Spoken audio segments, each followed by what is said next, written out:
Hundreds of years ago, east of Cormyr laid a prospering kingdom, modest in size but made up for by the quality of life the citizens had. Farmers on the outskirts grew bountiful harvests and were paid well.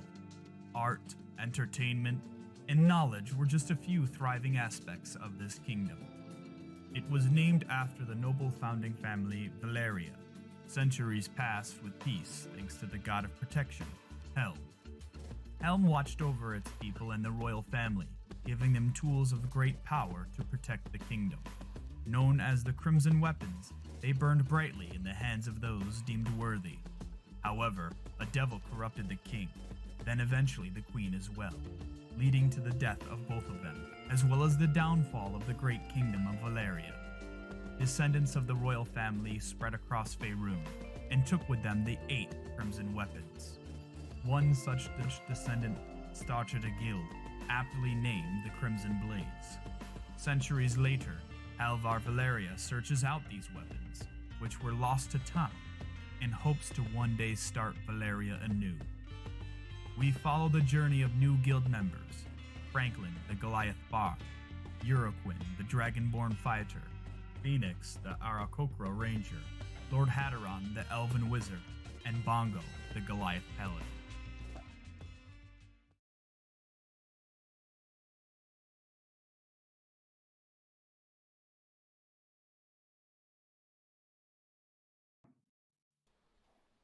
And we're back this week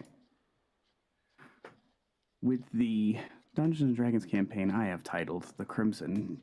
This week we have Chapter 6 of Book 2, The Trial of Hadaron. We pick up this week where we left off abruptly last week because my face was exploding. And my eyes are like burning right now too, so it's been great last couple weeks with hay fever. In any case, Hadaron had went to scout out to see where Ravengard was. He went to the Grand Cemetery in El Terrell to seek out an ancient relic, thought to provide visions and some guidance, hoping that perhaps it would provide some sort of exit strategy from the situation Ravengard left. And just so that way everyone is kind of on the same page, Ravengard is the Grand Duke of Baldur's Gate. Yes. So from some of the conversations of the townsfolk who were in the High Hall, kind of as a last ditch, like, we're hanging out here because we're gonna die. Ravengard is kind of taking like a leadership role, not within his own city, within this rival city to Baldur's Gate. Being trapped, he immediately took dominance and set out with a group of guards to the Grand Cemetery. Hadaron had went with Enel, Uraquin's Displacer Beast familiar, I guess we can call it, to go scout out and see if he could locate Ravengard. Hadaron was met with a very curious man by the name of Gideon Lightward, a very strange character, someone who delves in the same things that perhaps Hadaron likes to delve into. So Gideon was kind of like, all right, you're cool. Gideon had some conversation with Hadaron and explained to him that he had seen Ravengard head down into the ossuary from afar. Right now, Gideon is in that mindset of all demons are bad, we must kill demons. If you're a demon, you're bad. If you're not, I don't really care. So kind of giving a guide, per se, to Hadaron for the ossuary. This very odd-looking creature, Mesoloth, kind of looks like almost like a giant ant, is kind of just chittering and kind of leading him the way. You found your way into the Vault of Honor. You're currently in this rather large room, and it has this ceremonial kind of sanctified look to it. But it looks like in the transportation of the city to Avernus that most of the statues have been either desecrated or damaged within the transport. In the time you guys have been here, there's been earthquakes. I mean, for lack of a better term, lightning strikes and just very odd, strange happenings. At the start of this episode, I need everybody to make a Constitution saving throw. You guys are currently within one of the 9 hells, and residing in them is very exhausting. Oh my god. Quinn rolling out with a natural 20. I almost had one. Would this be a thing that would be affected by my paladin aura? Is it a saving throw? It gives everyone that's within 10 feet of me a bonus of +3 to my saving throws, to their saving throws, I believe. Wait, I'm sorry. Is it a Constitution check or a Constitution saving throw? Saving throw. Okay, I did check for both of those, so let me redo that. Oh, yeah, you're good. There goes that natural 19. So there's, yeah. So yeah, they would get. I would say that's fair. So we okay. get +3 to those saves? Yes. All right, so Franklin got a 12 and Dimmick got a 25.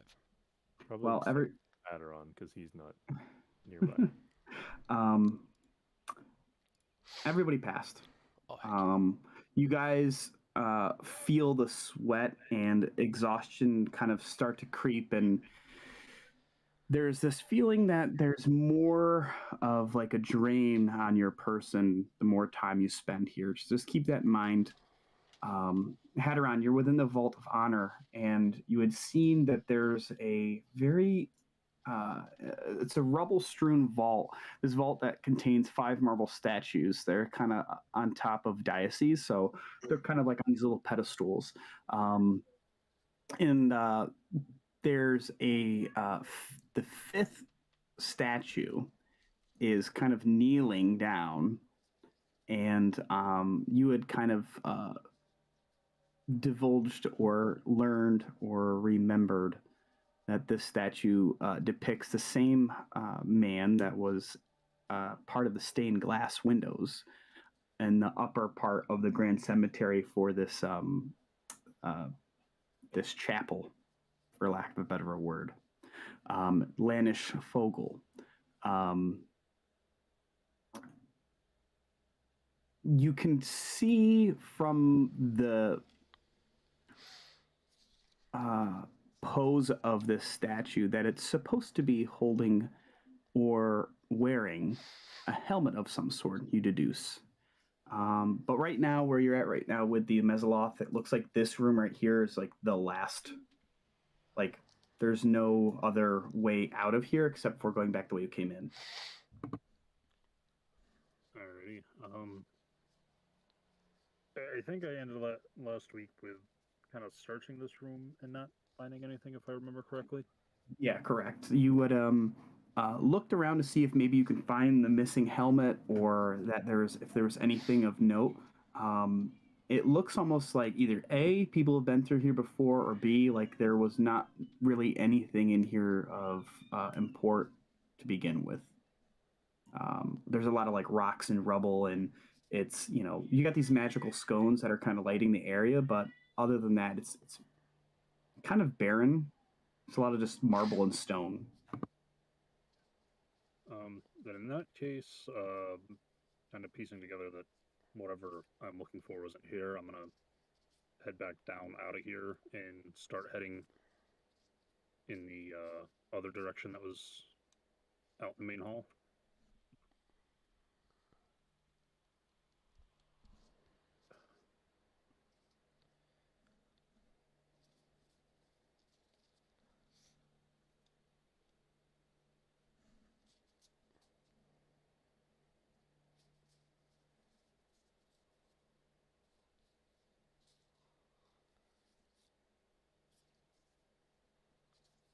Oh no, Tim has passed away. Wow, dude, I just explained this whole thing. Lol. I was muted because there's a baby screaming. Oh.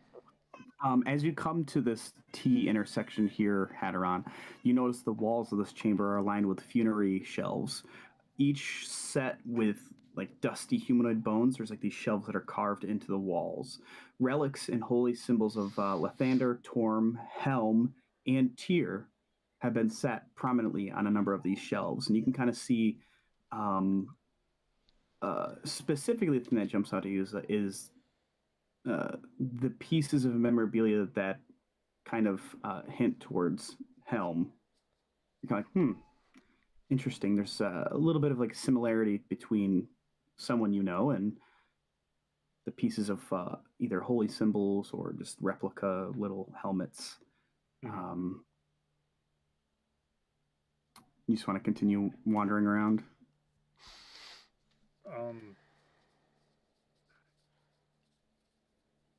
I'm assuming they're on the wall to the left of where I am on the map.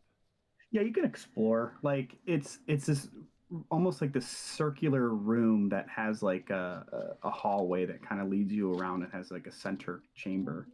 When Russell enters the battlefield, explore. So there you go.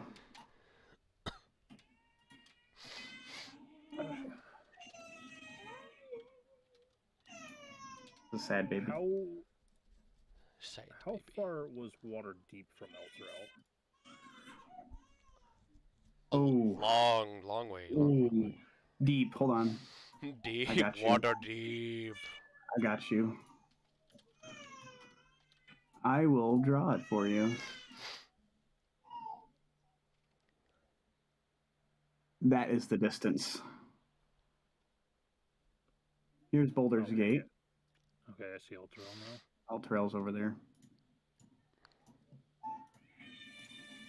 Oh, Bye, map. I won't worry about that then. I'm assuming it's just still like burial slots in this center room here. Yeah, there's like this main kind of table where they would probably prepare bodies or something like that, but kind of on all these shelves are all different types of holy symbols. As I'm like just kind of piecing together what this area is, do any of like the helmets or anything stand out like among the rest that I've seen so far as maybe this one's not really supposed to be here? Make an investigation check. Oh.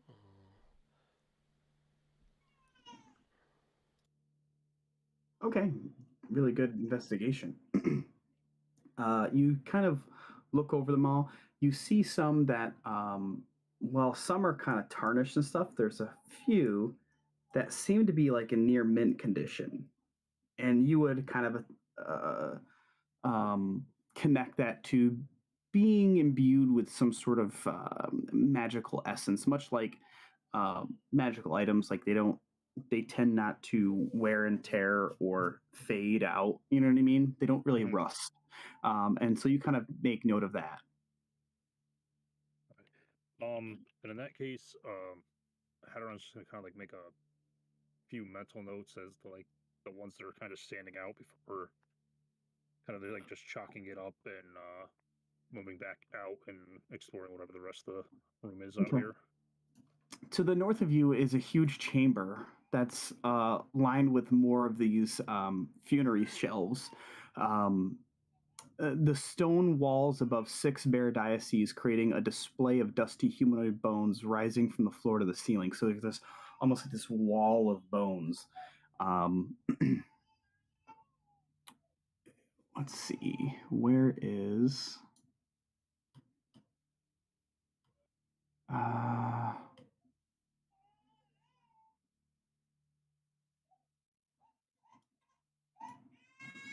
that's more or less all you can see. It looks like it's more just like a setup of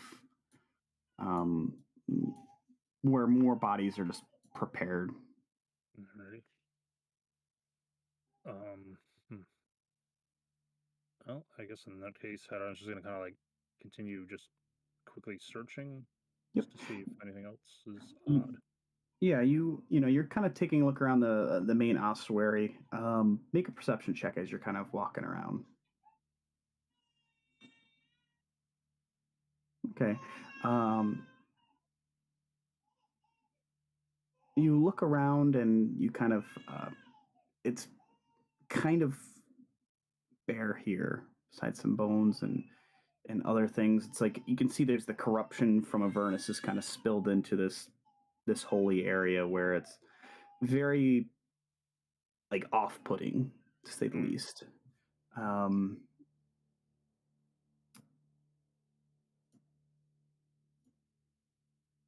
Let's see.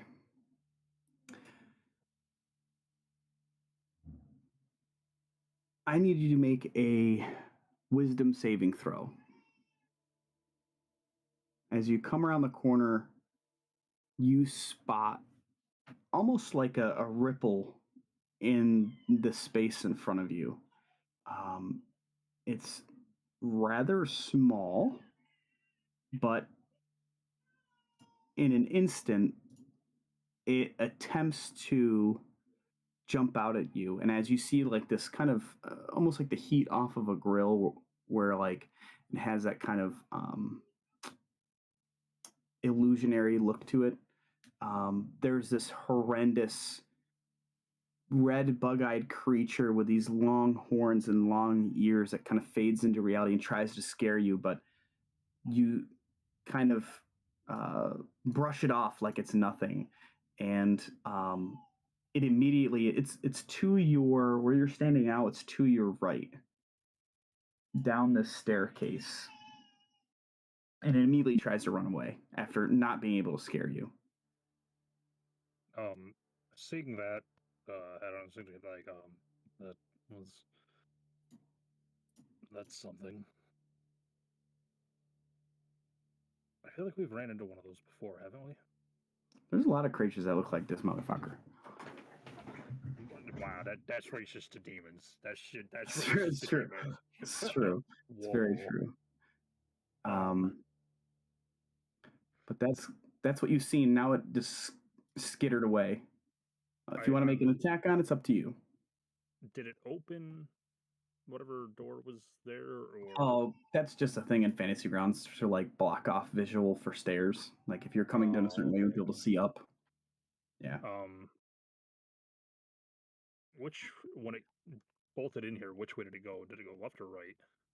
So you were right here, and this dude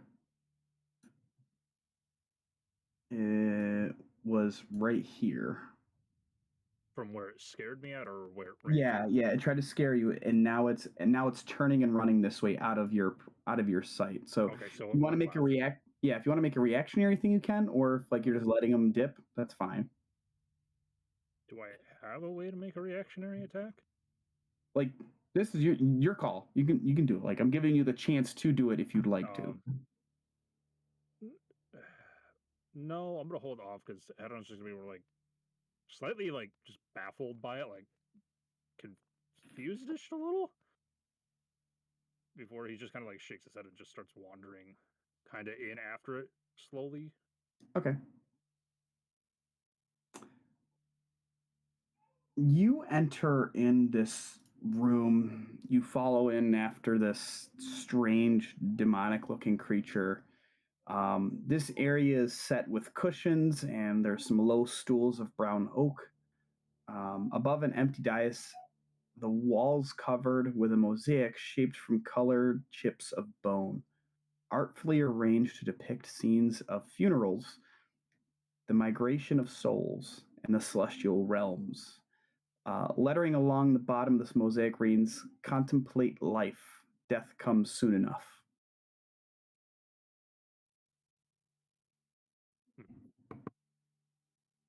Are you proficient in religion? Nope. Okay.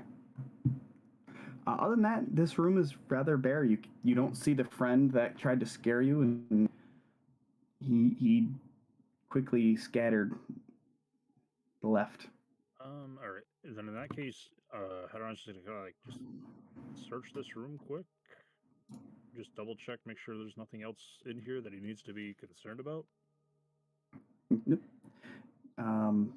Carrying over your investigation roll, there's nothing in here of note. All right. When the creature had tried to scare me, did it seem kind of like an aggressive, like if you push me, I'm going to attack, or more of just like a defensive kind of like please leave, go get. Make an insight check. Oh, no. Not horrible. You get the idea that you caught it off guard. Like it thought it would be able to scare you, but you weren't phased by it. Alrighty. Well, then in that case, finding more stairs, Hadaron's gonna doodle on down. You head down the staircase and you find a door that leads to the right. I'm just gonna reach out and attempt to open it. Okay. The door is unlocked, and as you open the door, let me open that up too, so you can kind of see what's going on.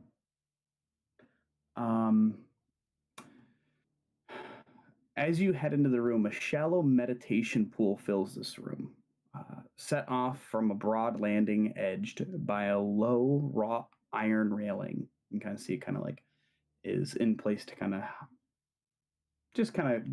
guide people, and as just a railing. Wondrous Frecosis along the walls depict souls gaining the blessing of Lathander, Torm, Helm, and Tyr. The frescoes on one wall have been twisted into abysmal forms surrounding a shimmering portal. The pool is littered with the mutilated bodies of humans wearing the uniforms of Baldur's Gate and El Turel. The swirling water of the pool roils with shadow and is shot through with patches of black ichor where demons have fallen here. An armored man with a shield slung over his back crouches among the bodies, writhing in pain. His eyes are closed and his hands clutch at a gold helm on his head, as if trying in vain to claw it off. Unintelligible words spill from his lips, some sounding saintly and solemn, while others resonate with a cruel hissing. He's the only person in this room that's alive.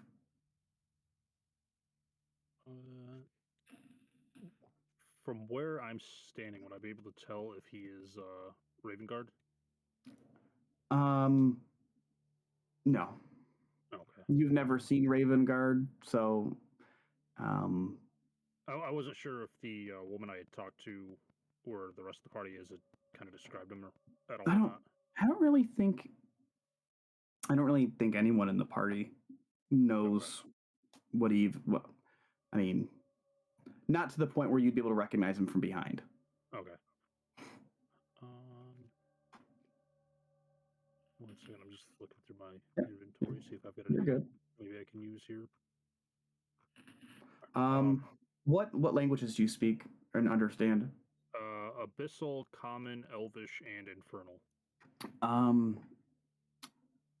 While you don't understand some of the words he's speaking, the cruel hissing words are abyssal. You hear cruel words slinging threats, very odd babblings in abyssal, but then it switches back over to this similar language that you remember the Hierophant speaking in. Lulu. So you would be like, oh, that's celestial, and you understand abyssal. Do I see the little demon that had ran in here at all? No. Okay. I guess I'm just gonna kind of like hesitantly walk in a little bit closer to wherever this guy is standing. As you walk in, you see a portion of the fresco on the wall that kind of depicts the shimmering portal. It starts to shimmer, and you see there's. Let me see. these three large creatures come out, and you noticed that they have these very, very long tusks, horns that come off the top, and they look like the skeletal minotaurs that Gideon had. They come through the portal, battle axes in hand. What are you doing? I'm assuming they're kind of facing me. They are en route right now, right out of the portal. What's your move? You can see the man's down there writhing in pain, screaming, and one looks like he's starting to make his way towards them. Okay. Where's the guy? Like placement Oh, wise on yeah. this map? Let me see. Put a pog on there. Here. Okay. And I'm assuming the middle Minotaur is the one that's moving kind of towards him. Yep.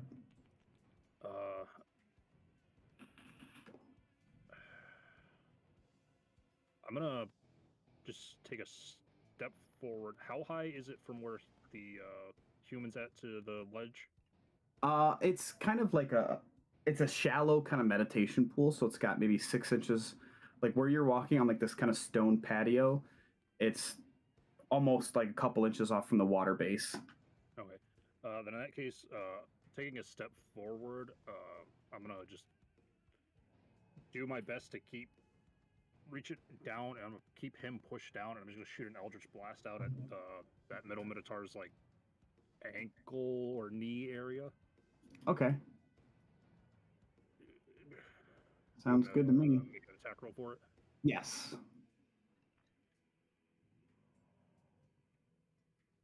You want me to damage? Oh, that'll hit. Yeah, hell yeah.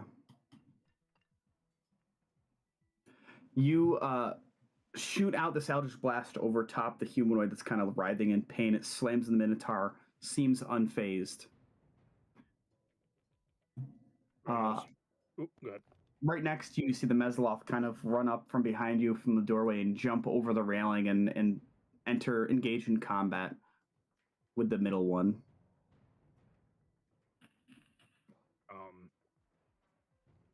Kind of letting out a small curse. I'm just gonna sling my second one right back, kind of same location where I just shot that first one. Okay. Oh. Not good. Ooh, that miss. Okay. Would you like me to roll initiative? Yeah, let's roll initiatives. Roll initiative for this guy.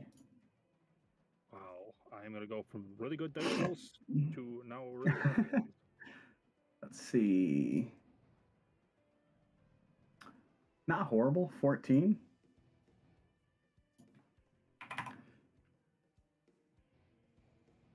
Awesome. So we're going to start at the beginning of this round here.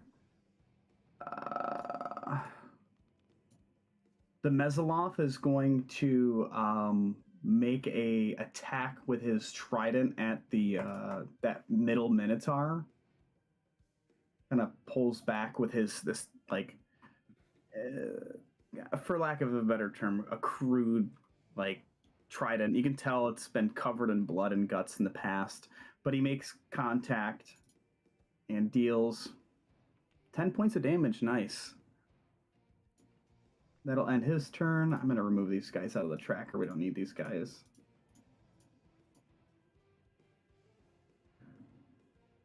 This music is hype as shit. Yeah. It's intense. There's also very good timing, like when you started it. I know things.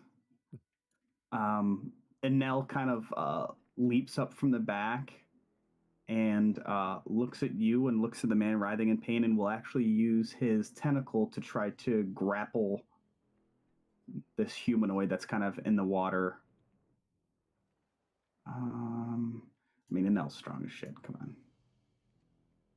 He's got an 18th strength. Andy rolls an 18. Easy enough. Currently, the man that's kind of kneeled down with this helmet on his head is still kind of squirming, but like it doesn't. They're not showing any resistance to Enel scooping him up and putting him on his back. And then you see Enel kind of turn to you and go and turn and like in a whole like let's get the fuck out of here.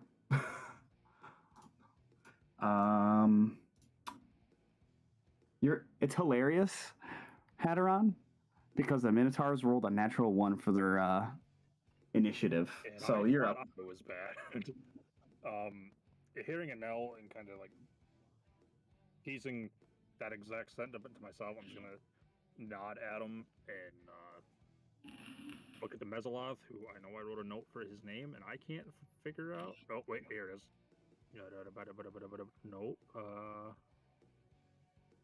I had it wrote down, but now I don't know what I did with it. It's Gastian, dude. Yes, Gastian. I had it written down. I was gonna look at Gastian, and Hadaron really hasn't spoke. Is it abyssal or infernal? He speaks. I'll tell you right now. Abyssal and infernal. He knows both, but Okay. Either way, having not really spoken either one very often, Hadaron's like rustically just gonna say, "We need to go." And I'm gonna look at Anel, just give him a quick head nod, and back, back out the door, and then I want to hold my action to wait until Gashian and Anel back out of the room to target the door frame or the door here with both my Eldritch Blasts. okay. To try to lock the Minotaur in there. Okay. And that'll be my turn. Okay. This dude's gonna attack the Mesoloth with reckless attack. Misses both. I love it. That'll end his turn. The second one is going to rush up and start charging at Gastian with his horns.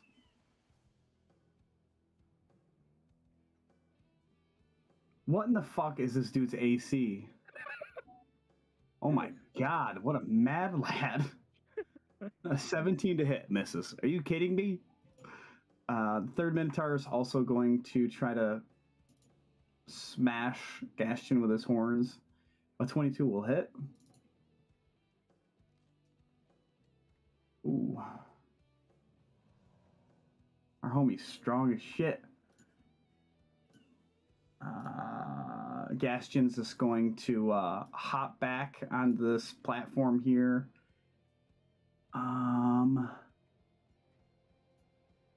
What is he gonna do?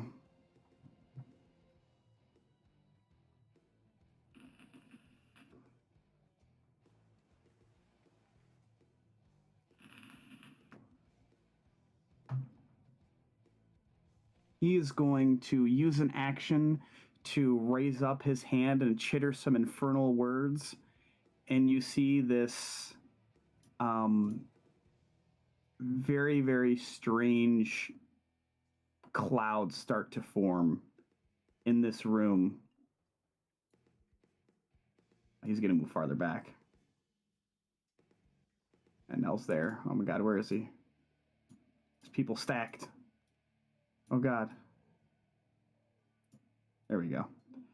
And you can see he casts some sort of strange, like poisonous yellow-green fog.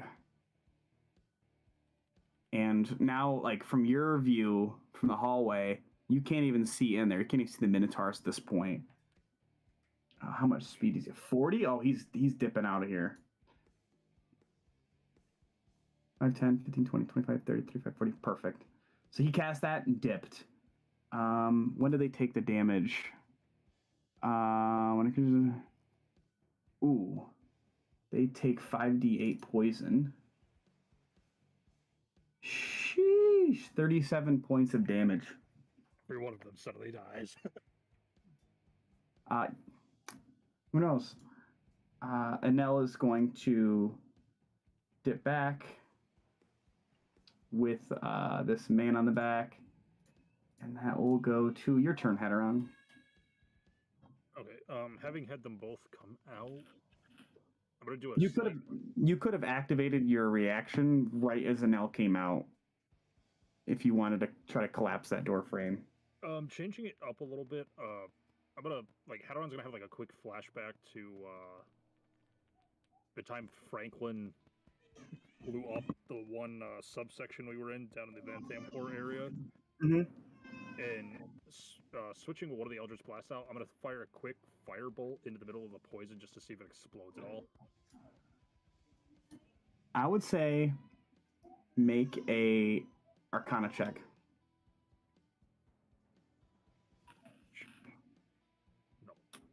No. You make a firebolt attack roll. Okay, an 18. While it doesn't ignite or explode the cloud, you do hear like a of one of the Minotaurs getting slammed with the firebolt. You want to roll damage for me? Damn, 12 points of damage. Shit. Why does like this music have to be like the Doom freaking soundtrack? I love it. I'm here for it. All right, so you shot your firebolt out. It didn't explode the cloud, but it sounds like you did hit one of the three mass bodies. And then with the Eldritch Blast, I'm just gonna smack pretty much like dead center of the upper portion of this door frame here to try to collapse it in. Okay. Yeah, make just a regular Eldritch Blast attack. Nice, 19. Okay. Roll for damage. Okay, sweet. Yeah, that's definitely enough. You slam into the kind of the top door frame of it, and already being weakened, a portion of this hallway here that leads into this meditation pool, like, collapses in on itself. At this point, I would say they're damaged enough from this cloud, and there's enough of an obstruction right now that if you're trying to hightail it out of there, I would say you'd be able to. Yeah, I was just saying, as that crumbles in and I don't hear anything else falling, I'm just gonna turn to look at both of them and just go run. Okay. And I'm gonna go back at least up into this room here. Okay. So you exit into the room, and Nell is, hastily behind you, right on your tiptoes, carrying the man.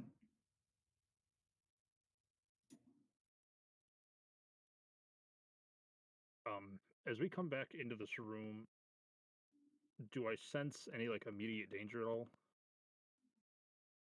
I mean, you can hear them breaking through the rocks down the hallway. All right. Like you'd be wise enough to know you probably should leave because that little collapse isn't gonna give you much time. All right. Then in that case, just look at an and just be like, we need to keep going, and just keep on out of here. All right. As you guys are exiting,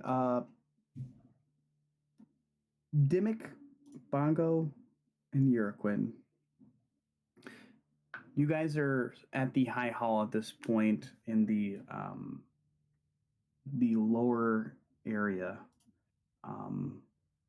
basically within the main crypts. Let me pull up a map for you guys. That one we want to do. What is it? Unknown hero. Here we go. This battle map. Okay. I would say you guys are probably in the central area with the peephole. I'm gonna put your pog over here. Your Quinn. And yeah. And Lulu's down here too. All the kids that are kind of like uh, uh, the survivors are kind of just like, giggling and kind of laughing at Lulu as she's kind of flying around and just kind of making these cute little celestial type sounds.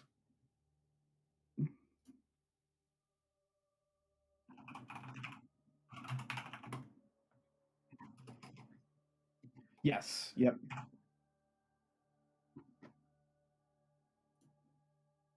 Fair, fair, fair, fair. Um, as you guys are kind of, it's been about maybe 5-10 minutes um, since Hadaron had left with an L. Something, I would say, you're in the bubble, right? Can you see? Can you see outside? Well, Franklin's in there, so Demic's out, just doing something. Who's in the bubble with Franklin?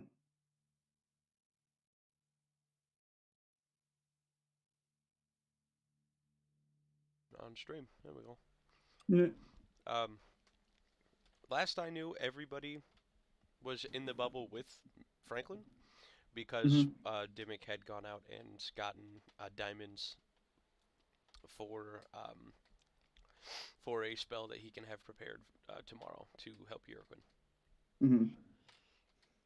So at the moment, Franklin and at least Dimmick are still in the bubble.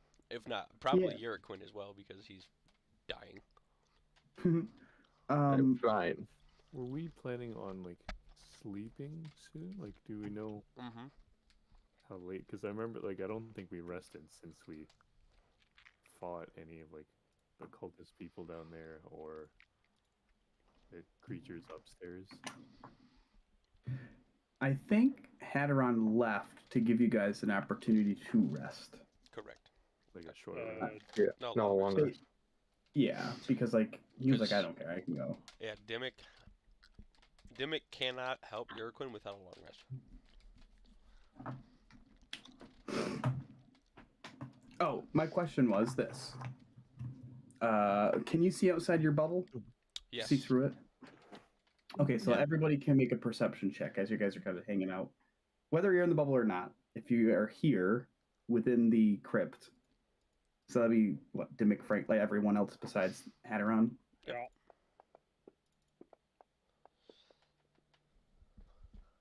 Okay. Oh. You kind of are feeling a little bit on edge here, Quinn, as like there's this conversation about mummy rot, and you're like, oh fuck, no. Why is it always me? And you kind of get woozy here and there, but in the crowd of people, uh, you see a woman who's like in a red robe, kind of tattered at the feet, um, a little bit disheveled hair, obviously, from being here for basically what amounts to be about a month or two. But then you look over into another area of the crowd and you see the same woman.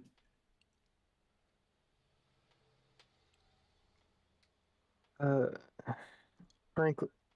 No, not you. Dimmick. No, no, not you. Pongo.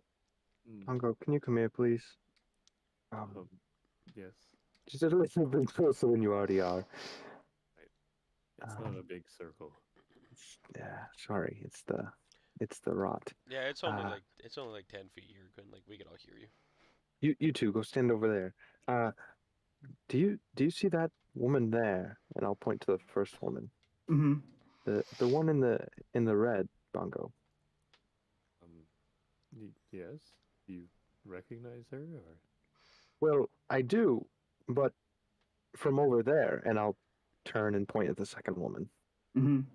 So you can see now, Bongo, there's two women that look exactly identical. Do their clothes look the same even? Like From this distance, about 50 feet away, yeah.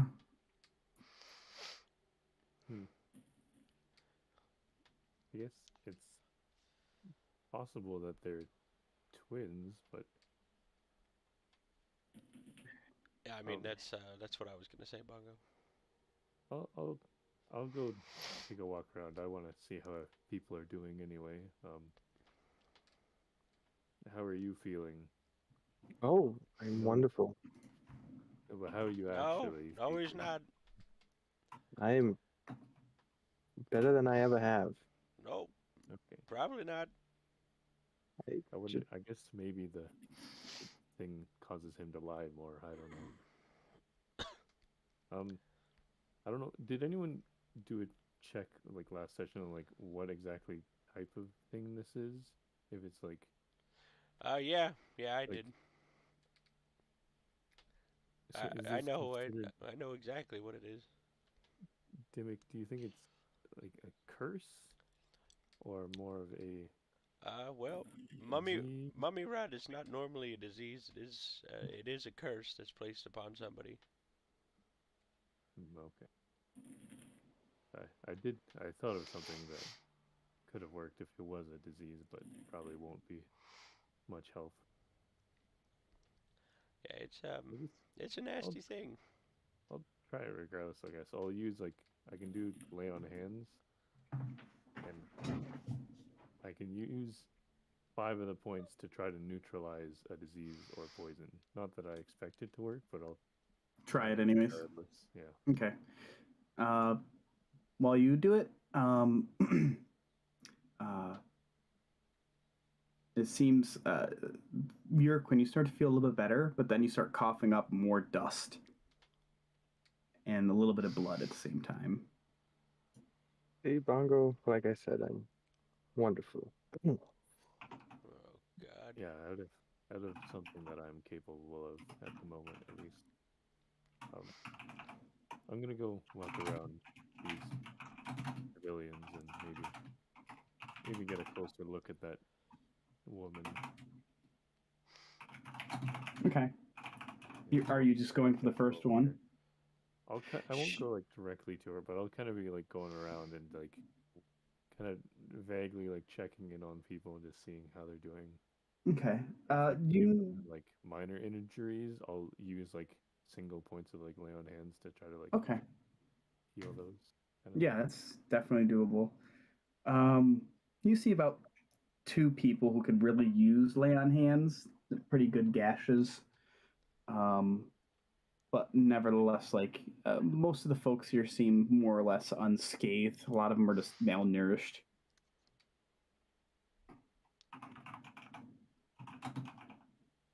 Yeah, I want to try to get a close look at one of the women and then move closer to the other and get a close look at her. See if like there seems to be any discernible differences.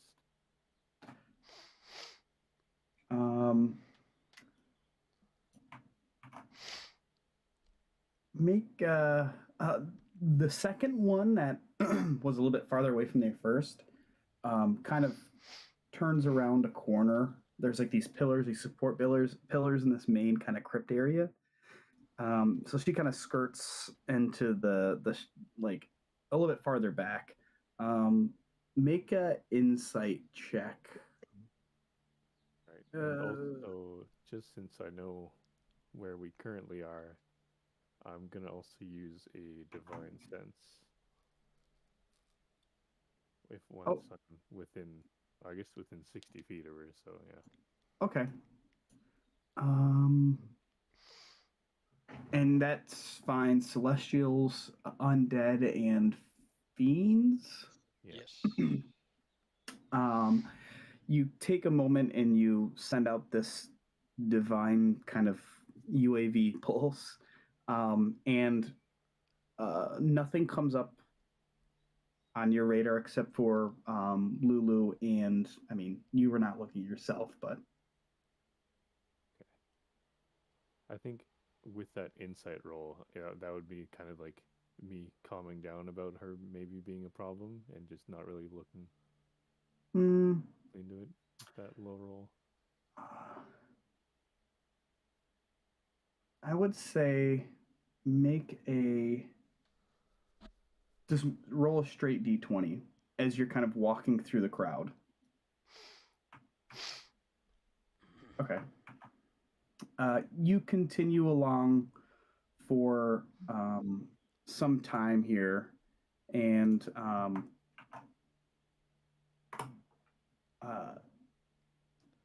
Bongo's currently out in the crowd checking on folks. Urquin and Franklin and Dimmick, what would you like to do as Bongo's out kind of checking the people and Franklin is just quietly meditating. okay. As far as Dimmick, he's just reading his book. Dimmick, Yeah. could you go ask the woman who seems to be in charge here if she recognizes them? You mean the twins? Yeah, sure, if that's what we're gonna call them. What? I mean, I don't see what the problem is. Why do we have to go check? I mean, how old do they look? I don't know. Like, The- How old do they no, look? sorry, not you, the voice in my head. The two women who look the Yeah. same. Yeah. You can only see the one now, and they look maybe, I don't know, late 20s. How? I mean, I get when they're children they dress the same, but I mean, this old dressing the same, it's just kind of cringe, yeah? Well, I mean, doesn't really bother me, but I guess I'll go see what the hubbub is about if you think it's really that important. Thank Where the hell am I? I'm lost. Oh, you're not on the map. You're on the other map. Hold on. Magnus, did you see that meme I sent you in Discord? I found my way in. Oh, no, I haven't seen it. Oh, I sent you in the message. Hello? Okay. Anyone here? Hello? You're just looking through the crowd of people. I'm just sprinting around apparently. Yes, I'm gonna look for whoever's in charge. As you're kind of walking around, you can see that the one woman. Oh yeah, we spoke to her already. Yeah, you spoke to her already. Let me pull up the main crypt. Here we go. You eventually pull up to Fira, who is the woman who has the kind of the mace.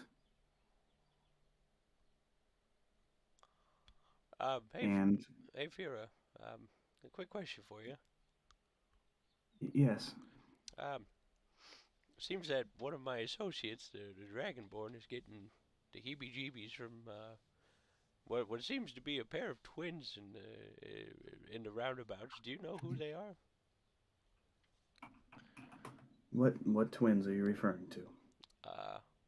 Well, right there, and I'll point out the two ladies. You only see one. What? I'll probably come back over to the group. Okay. Bongo kind of comes over and returns and kind of. Yeah, everything seems fine. Seems like people know her. I didn't get any sense of any sort of devils or anything like that, so I think maybe we're a bit paranoid at the moment. You know what? I think he's just going a little crazy. Sorry to waste your time. That's not a problem. I think some of us are kind of losing our mind out here too. It's fine. That's pretty wild. Well, have a good night, and I'll just kind of hurriedly go back to the bubble. Here, Quinn, you made me look like a fool. Oh, don't you worry, I had no hand in that. There's only one woman out there. But It's all right, you're Quinn. Maybe I think you should probably rest. We don't know how bad this thing is going to get the much longer it's not dealt with. No, I know exactly how bad it's gonna get. You should definitely rest, and I probably should too, to make sure that I can take care of this in the morning.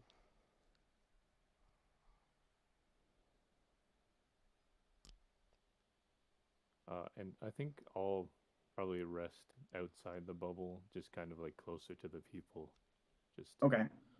to keep Yeah, it that makes sense. peaceful, just make sure no one's getting sneaking in and stuff, or people getting hurt.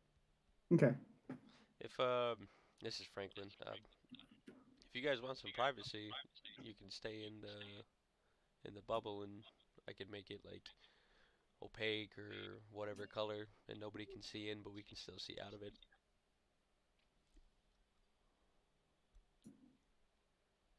I just need somewhere to rest.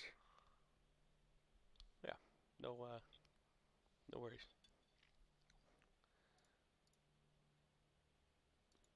So you guys are just resting now? Yeah, Okay. I'm going to um,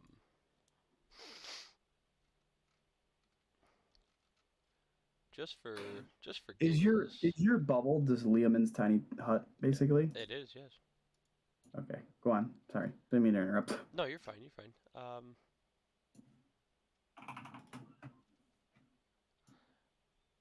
Just for giggles. Um, do I have? I don't have that one.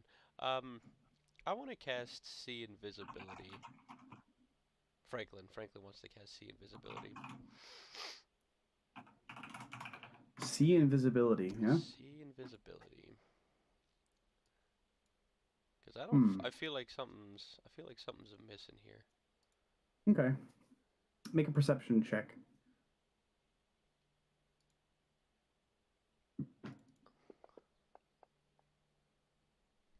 Okay. Nothing jumps out at you as being. Come on, will you open up? Thank you.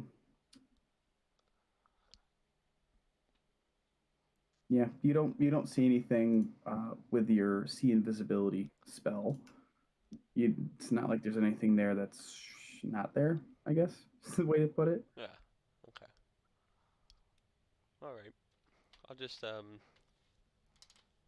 keep an eye out for a little bit and then find my way to a long rest as well. Okay.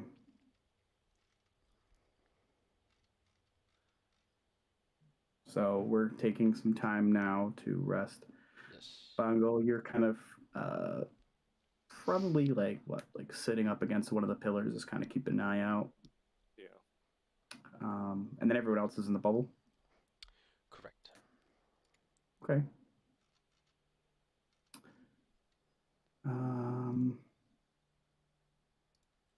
Some time passes. We'll pop back over to Hadaron. Are you back, good sir? Yeah, I'm back. Okay. So, You want to put me back on that map? it's not really going to be used now Okay, good. I'll close since it. he's booking it out of there. Let me freaking click over here.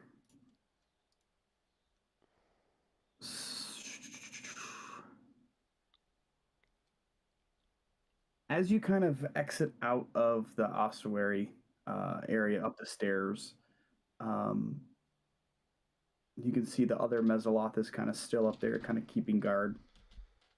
Kind of very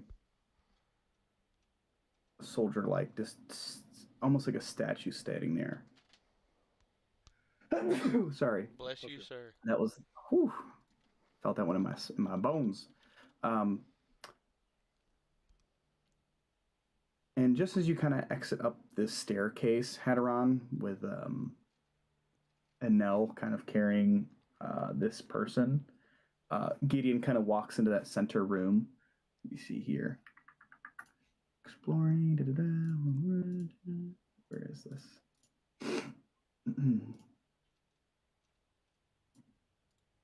Where the hell is it? Oh, here we go. This is what we want. That didn't load. That was strange. You put your pogs out here. Don't need this one anymore. That one can stay up. Let me put your pogs out here just so you can see where you're at. And Nell's here. You would have come right about here. And then the other dude is right out there. These minotaurs are no longer a threat.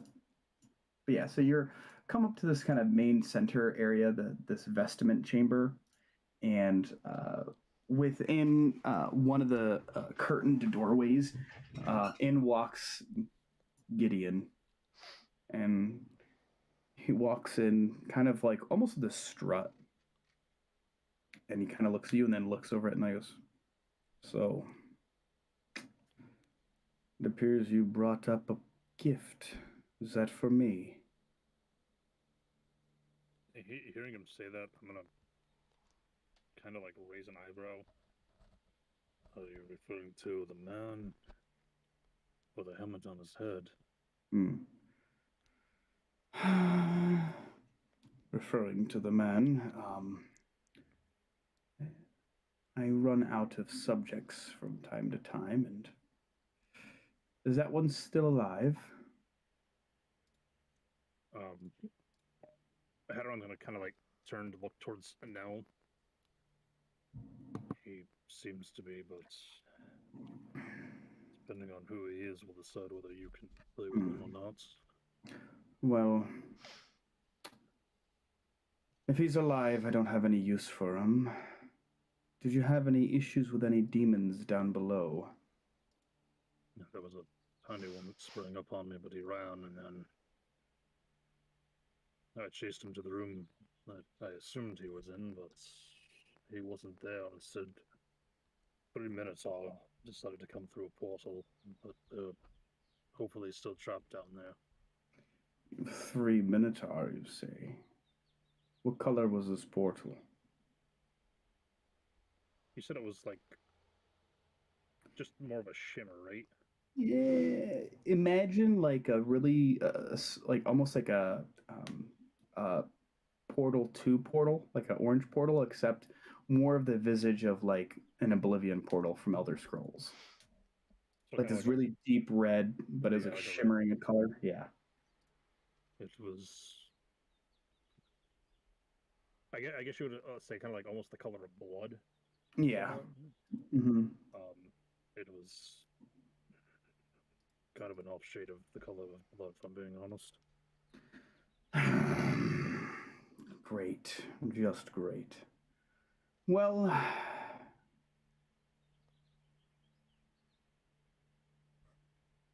that man on the back of your displacer beast there came through here. Were his friends? They're all dead down there, along with a few piles of demon ichor, but whether the bodies are still there or not, I'm not 100% sure. Oh, great. Just great. And in this moment, the man on the back of Enel kind of like kind of screams out in this abyssal and just like writhing in pain, just not doing hot. And Gideon just kind of looks like Ravengard had a bad day. Care to explain to me why he's rambling off words in abyssal? Is he a demon? Honestly, Gideon, your guess is as good as mine. When I found him, he was honestly rambling between a few different languages. One was abyssal, the other I've come to surmise is celestial, and it seems to be tied to that. And Hadaron's just going to point to the helmet. Okay. His eyes flare up red, and he kind of like flares out his hands. And he goes, "That doesn't make me feel really good. Is he a demon or not? And if so, why are you helping him? Are you some sort of spy for the demonic army?" And he takes a few steps towards you. I don't know if he's a demon. I came here on the behest of the people of El Terrell to find him. Whether this man is a demon or not, I am unsure of, and I am not here to help any sort of demon. As far as I am concerned, every demon in the Nine Hells could vanish, and I wouldn't bat an eyelash. And, I feel like I've asked this question. When we built the scythe, did we build a small back blade on the end of where the main blade is? Oh, almost like a pickaxe looking thing. Kinda, yeah. Because you know how, like, in some games you'll see, like, scythes have that tiny little blade on the backside? Like a little hook thing. Kinda, yeah. I'll say for flavor, sure. Well, there goes that idea. There goes that idea. What? Well, we can say it has it. If it I didn't, don't remember it. something I wanted to do. Oh. Unless you're using it to destroy the attack of being, like, we'll say it has it. I don't know. We see reason why there wouldn't be. Okay, never mind. I won't do what I was gonna do. All right. Gideon just takes another few steps towards you with his hands, and his eyes are now even flared up more green, and there's this almost like this smoke, this like really dark green smoke that's kind of coming from his hands, and he's like, "Tell me why I should let you leave here alive with what you presume is a demon. Give me one good reason. I thought we could be friends, but friends do not lie." Hearing his response, Hadaron's just gonna put his hands up for a minute, just to show like he's not doing anything malicious. He's gonna kneel down, throw his bag off of his back, and he's gonna pull the rod of rulership out. Okay. He's gonna flip it in his hands. He's gonna hold it out to Gideon. If you don't trust me, use this on me. I'll tell you anything you want to know.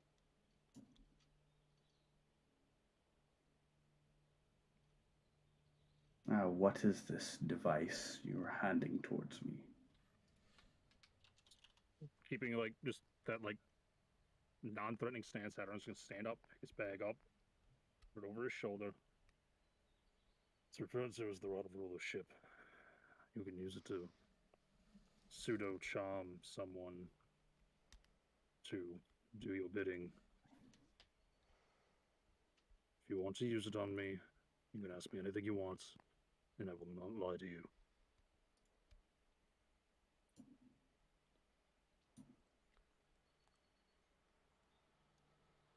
He swipes it from your hands, and he just looks at it, and he's like, "How do I use it? Seems like some sort of object I need to attune to.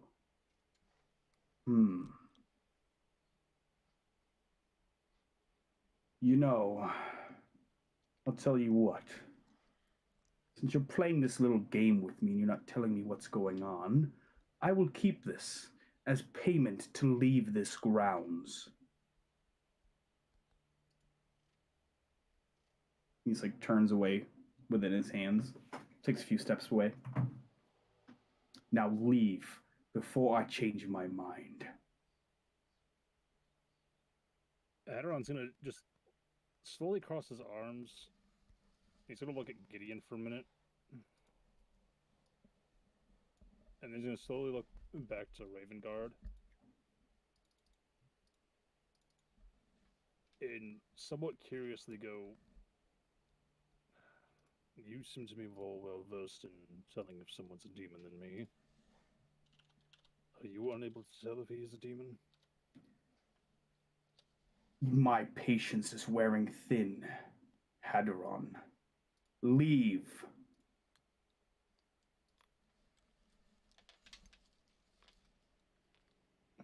Hadaron's just gonna look at Nell and he's gonna just nod to tell Nell to go. And Elk kind of makes his way towards one of the curtained kind of doorways and uses one free tentacle to pull back the curtain. And you can see there's one of the skeleton minotaurs that are like 5 feet away from the doorway. And it takes a step back and lets Anel out. and then the two other doorways in this room, the Minotaurs kind of enter the room.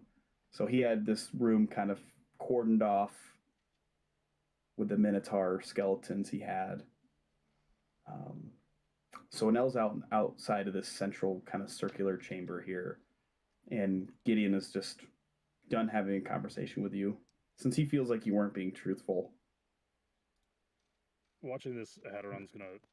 I'm assuming Anel's gonna walk out of the curtain area, like right next to him, right there. Yeah, to the south. Hadaron's gonna take a few steps towards it, not facing Gideon, and he's gonna stop. I'm telling you, Gideon, I genuinely don't know. He is a demon. I hardly believe him to be with how the people of Eltra have spoken. But I can promise you, if he is, when I return to where my friends are, he won't breathe much longer.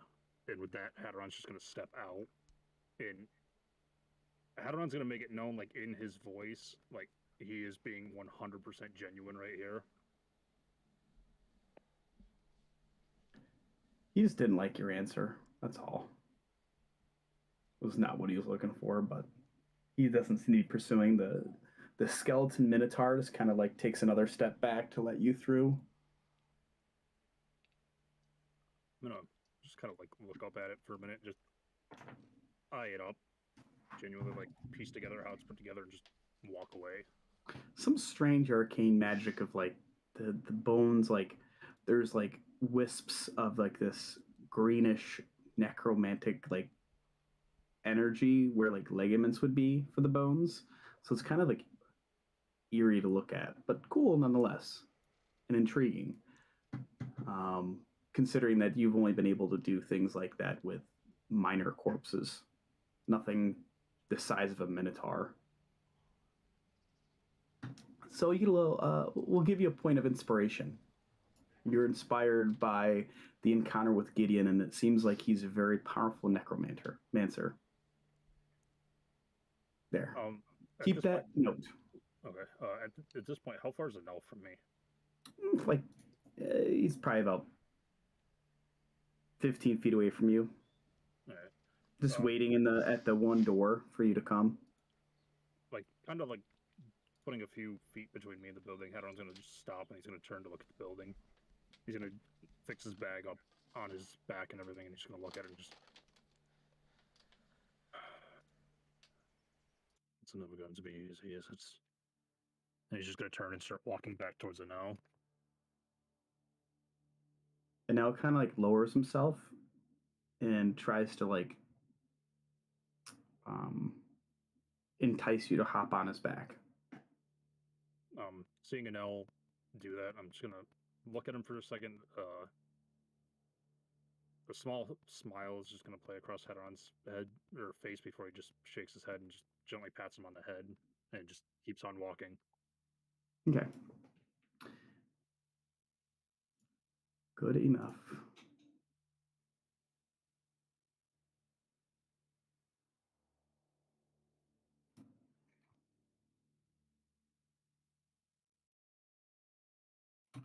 So what we'll do right now is we'll take our quick little mid session break, and we'll come back at 8:05 with Hadaron back en route to the High Hall.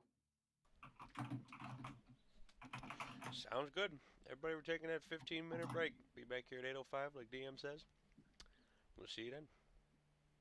Alrighty.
thanks for hanging out and waiting for our quick little break.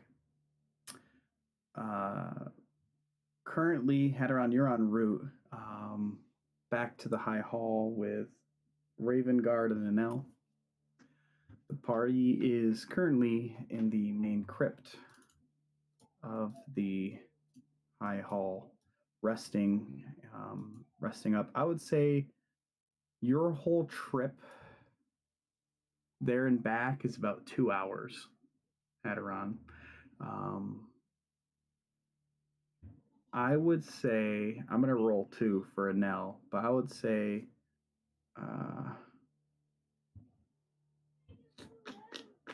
well, Anel's trying to be sneaky, so I'll roll for Anel twice. Yeah, they get advantage because of their cool abilities. So she make a stealth check with advantage. Whoops, that was a save. Da-doi. Okay. Enel once again kind of being more careful and kind of using one of the tentacles as more of like a almost like a seat belt for Ravengard, because like as you're kind of closer, like you can like hear like he's overwhelmed with whatever's going on, and he keeps kind of clutching his head as if the helmet is causing him distress. You guys make your way back. It takes about another 30 minutes or so to make your way back to the High Hall and kind of back down into the main crypt. Mainly because Enel kind of being extremely cautious, considering now there's a person who was incapacitated, basically, to ensure that nothing really occurs. You make your way down into the main crypts, finally to reunite with the party. Well, Enel brings you down there, I should say. Coming in, was Bongo the only one that had stepped out of the bubble? Yeah, you can see Bongo's kind of leaning up against one of the pillars. Okay, coming in, I'm gonna kind of slide in front of Enel quick and do a quick like look left, look right, not seeing Dimmick or Franklin. Hadaron's just gonna kind of find his way into the bubble somehow and just look for the two of them and just go, "You two," and just point at both of them.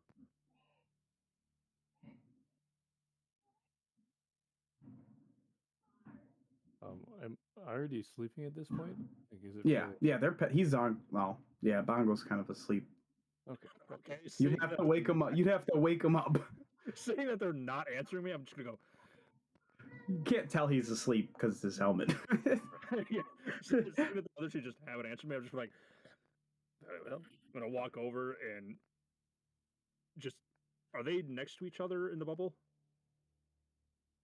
The bubble's a small bubble. Like everyone's basically together. Yeah, it's only a 10-foot radius here. Doing my best to like not step on everybody and their brother, but just kind of like lean over and smack them both on the chest enough, not like enough to hurt them, but enough to like just get their attention. Okay. Ow. Who's the other one you smacked? Both of you. Both. Dimmick immediately springs up with his quarterstaff. Like, "Who? What? Huh? What?" Starts swinging it around. He might actually hit you. Yeah, Dimmick springs up and swings his quarterstaff instinctually. Seeing Dimmick just spring up and the sticks start flying, I'm gonna try to dodge it. Okay. Make a dexterity saving throw. Yeah, no. Yep, well, here we go. Nope. I'm unconscious now. You just going for a quick slap? Yeah, literally just enough to, like, get their attention. No, he's talking to me. Yeah. Oh, no, I'm swinging that bitch. Roll a d4. Hadaron is dead. It You do wasn't. 4 points of damage. It was like a freaking Chuck the Iceman Liddell just ping. Just freaking clobber knock that inside of your head. Can I just cast shield as a reaction? Both of this. What does shield do? That just increases your AC. AC. Yeah. That's not going to do anything. You're still going to get clocked. Damn it. No. He's already made the. You failed to save, so you already made the contact to your head. Okay, is it- Oh. Oh shit. Deep breaths, everyone. Deep breaths. My Okay, bad, no, but not to do that again. at the same time, don't sneak up on old people. We'll fuck you up. You think I'm the oldest one in this bubble? Yeah, well, you don't look like it. I mean, if we age like fine wine, but I need both of you to assist me. Ow. Why you gotta come in here and smack? We have an issue, and you're all laying on top of each other. Has This was it- the best I could do. What time is it? Do we know? Is it... How long have we slept for? Couple hours. A couple hours. Hadaron, let us sleep, man. We need rest. I have a Raven Guard. That's cool. I don't... Who's Raven Guard? A man we came here to find. Oh, well, that's super awesome. Now, let's go to sleep. Hadaron's just gonna stand up, fist clench, and he's just gonna walk out of the bubble, and he's gonna turn, and he's gonna see Bongo. You're next, baby. He smack Bongo. Does 4 points of damage to his hand. He's gonna walk over, and he's gonna smack him on the shoulder. Okay. Bongo, Wakes up. love the one that is holy and righteous. Shoulder falls I off. need assistance. Is something wrong? You know, point towards it now. I have Raven Guard. The other two that could have helped are being Nancy Pansy and trying to sleep. And sadly, this is above my realm of expertise. So please, help. Okay. Do you think this is fighting sort of help? I mean, I left my stuff in the bubble earlier. I don't think we need to fight. I just That's fine. Sure. you're a god. So hopefully, your powers can help. Well, we'll see. Yeah, lead the way. Turn. Just walk towards an L. Okay. You guys make your way over to an L. Once we reach an L, I'm gonna just stop. Take a couple of deep breaths, and I'm gonna look at Bongo. Bongo, Raven Guard, Raven Guard. Oh, but you can hear me, Bongo. This helmet, it seems to be doing something to him. He's speaking multiple languages, which is very impressive, but point. What I can understand is gibberish.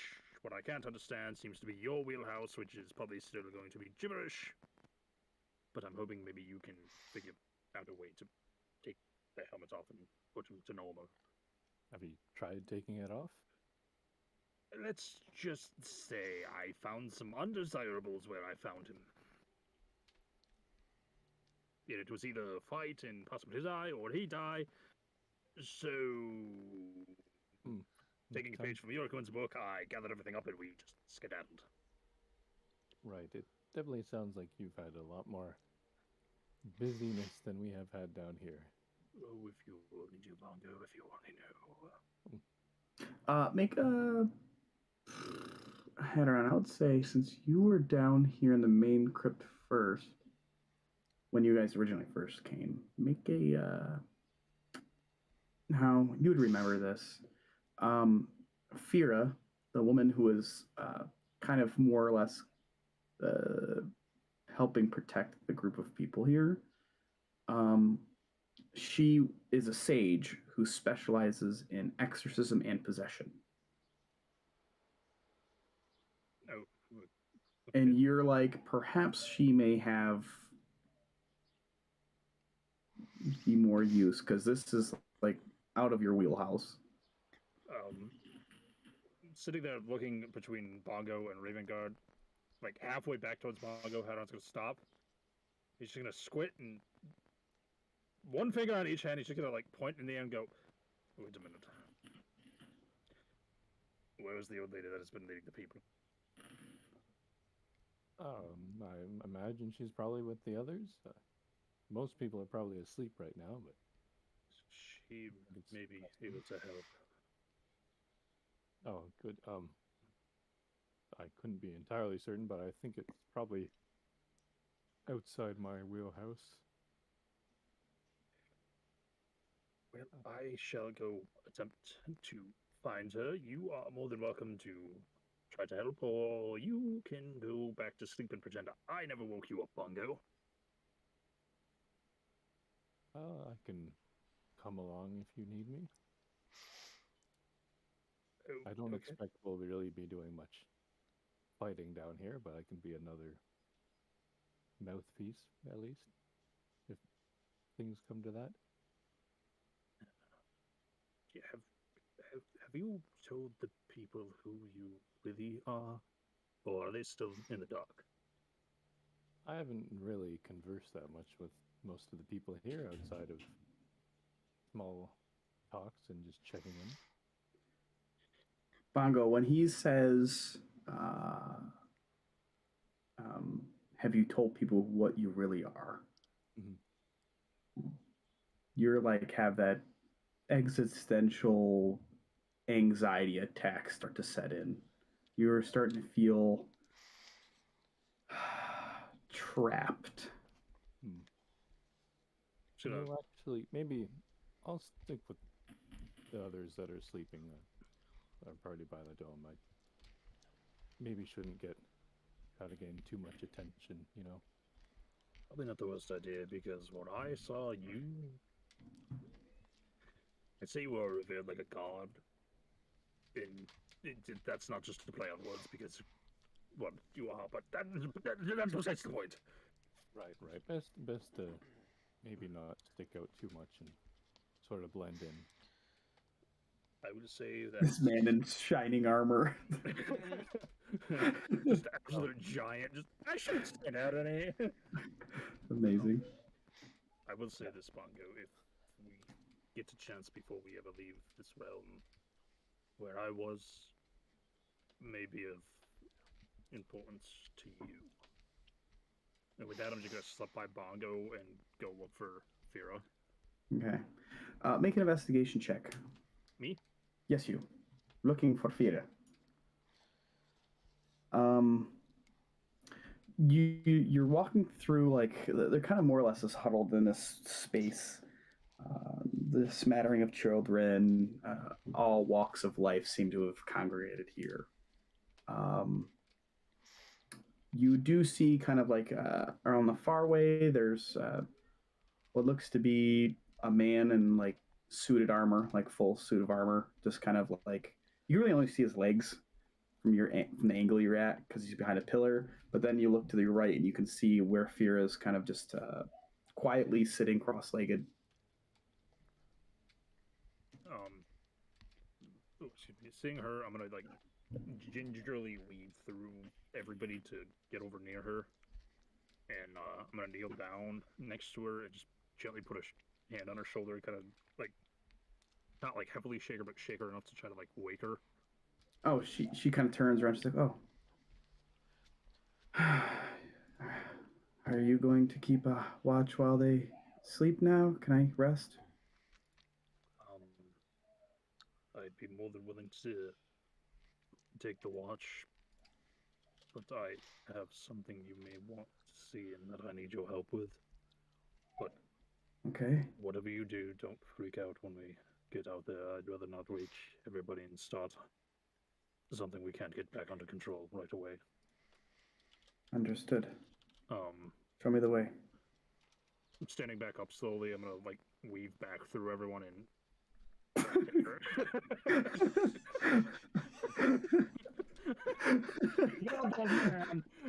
It's amazing. teach you this lesson. So she kind of stands up and starts to follow you. Uh, I want to She make kind sure of I'm kind of like she blocking her asks, vision of Ravenheart yeah, as we're walking out. she asks you if your friend in the shiny armor is okay. He's been asleep for a while. He's rather big. He burns a lot of energy moving around, so he tends to sleep a little longer than most of us. Okay.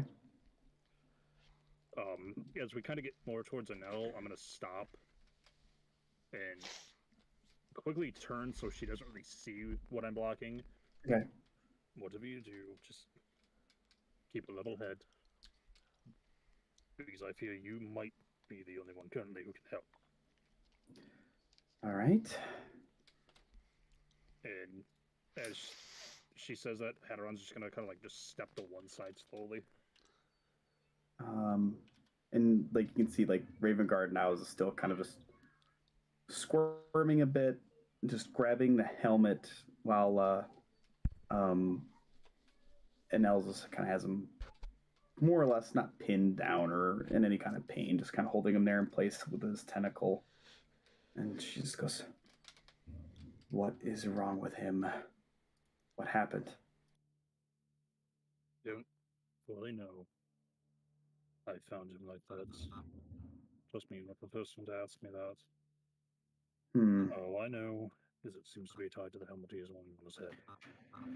Oh, that's definitely the helm of Torm's sight. Quick, bring him over here. And she kind of leads you to what is there like an electronic duck at your house, Russell? Did you guys hear that? Yeah. What the hell? Oh my god! all I hear is like this is still going. It's my battle duck. Leave him alone. It's amazing. Oh, it's the bees! Are you in the Matrix and you're SOSing us for help? Russell is being consumed by the bees. I'm very concerned. It's funny. It's before you would hear like a little bit of a glitching coming from your headset from when you get like text messages, but right now it just sounds like you're playing like that like duck game or that goose game. Untitled Goose Game. There it is. God hates me. Bongo put a curse on me. Whatever. I understand. She leads you and an L over to kind of have a place to kind of set up Ravengard, and he's still writhing in pain. She's like, "I need a moment." And she kind of looked past you towards like the Liam's tiny hut that has been erected. And Bung's kind of standing over there outside of it. And she's like, "He was just asleep. How did he get over here so quick?" I sort of kind of maybe woke him up a little, thinking he could help, but then When did you wake him up? like 2 minutes ago. Anyway, It's really impressive for a man his size. He can move very quietly at times. It's impressive. I guess so. She kind of takes a moment. I would say make an intelligence check. You can use Arcana or Religion at this point, Hadaron. Ooh, Arcana. I'm going home. I'm retiring. It was nice playing. It's because of the ducks. It's the ducks, cursed ducks. While you're still kind of perplexed at this situation, she's really focused on Ravengard, and she's kind of turns. She's like, "This is not good. Looks like there's some sort of struggle within his psyche between something damning and, I presume, Torm. He's being overwhelmed.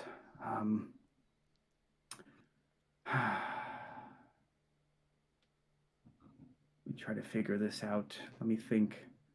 And she spends the next few minutes just kind of looking at the helmet and just kind of like she's like her eyes are doing like 1,000-yard stare into the distance, just thinking really hard. And she looks to you, Hadaron. She's like, "We need to get rid of this demonic presence that's intertwined itself with Torm's sight. Right now, he's being overwhelmed by both. I don't know what happened at the cemetery, but it seems like perhaps some sort of demonic entity had latched itself on this helmet as well. And if Torm and some demonic entity are trying to make contact with Ravengard, it may be too much for him to handle.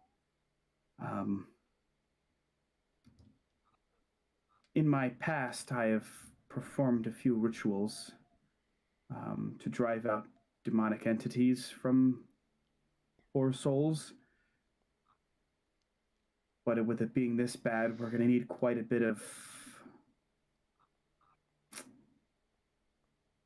luck and some supplies.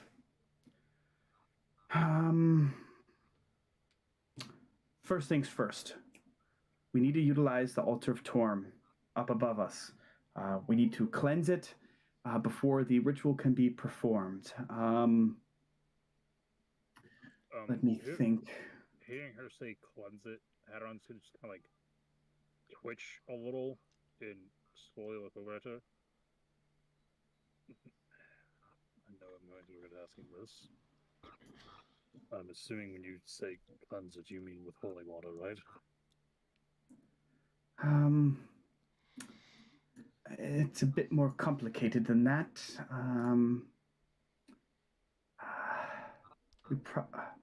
We need a little bit of holy water and some prayer should do the trick, at least to prepare the altar. Hadaron's just gonna slowly look down and not so much like that gut feeling of defeat hits him, but just like more of like crap. I have suddenly really messed up here, and he's just gonna stand up.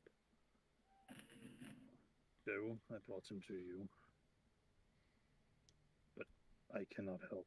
If I assist you in any sort of capacity while you are using that holy water, it won't end well.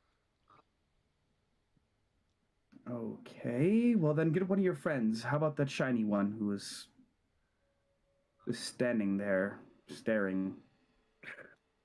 I'm gonna look at Bongo and just Adam's just close his eyes and be like, crap. And he's gonna walk over to Bongo. He's gonna stand next to him and he's gonna go, Bongo. I don't apologize for waking you again, but I feel like you are going to need to help with this. No, you don't want to. Can you be more specific? She needs to use holy water to purify the altar above us. If I go up there to assist her while the rest of you sleep, things are not going to end well. Oh, the leader there? Yes, Farah. I can't assist her. I'm sorry. The rest of the party is not aware of the fact that holy water is destroyed by me, right? I don't think anyone knows. For some reason, I thought there was something that happened that I knew, but maybe it was out of character. Oh, no, you know what it was? It was the shield Uriquin had when it blew up. We were going to use the holy water, and you found out your vial was empty. But I don't think anybody pieced together why. Yeah, I think out of character you were explaining. Okay, why. so... Yeah, I think Bongo would just be like, okay. I can probably help. I guess, Tim, do I have any opinion of Farah? Or, like, from just being around, do I feel like I trust her or anything? Or mistrust her? The ends justify the means, if that makes sense. Okay. I don't think she's done anything to make you distrust her, but she seems like she's on the up and up, like she doesn't know anything. No, anything wrong? Okay. Yeah, I guess are you gonna just stay here and rest? I'm going to kind of go keep watch over everything. Fears kind of goes, there's some holy water upstairs. There should be some pools of it in the main central chamber. Has Hadaron been by them at any point? Within 10 feet? I don't know. Well, Okay, Hadaron's just going to slip past everybody and go watch over the civilians and stuff. Yeah. There's really no way of telling. Yeah. I guess maybe you and Nell can stay here and rest and take a load off if you had such a busy evening. I appreciate it, Bongo. Again, I apologize for waking you. Oh, no apology necessary. And yeah, I'll head upstairs with Vera. Vera just kind of looks at you, Bongo, and says, we'll stay here with Raven Guard to ensure nothing happens.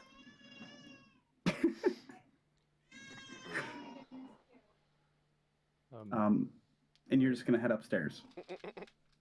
Yeah, she wants me to just go grab that holy water and then come back down. Mm-hmm.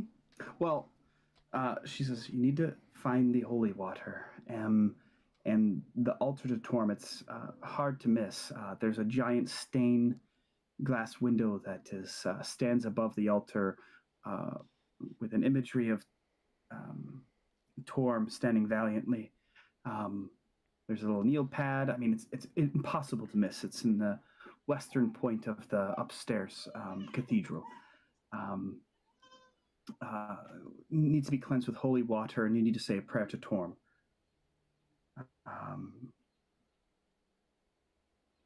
But once the altar's prepared, we can move Raven Guard upstairs. Right now, it's too dangerous. What if there's an ambush by demons or devils? I guess that's true. It does seem pretty safe down here so far. At least, given that all these people have been down here for who knows how long, you included. Hadaron, where are you going in the back of the room? Are you going to look over the people? Just kind of basically go back to where Fira was set up? Yeah, where she'd asked me if I was there to take watch. Okay. Make a perception check as you head back over to that area. Are you heading upstairs now, Bongo? Yeah, I'll start heading up. Okay. So you head upstairs.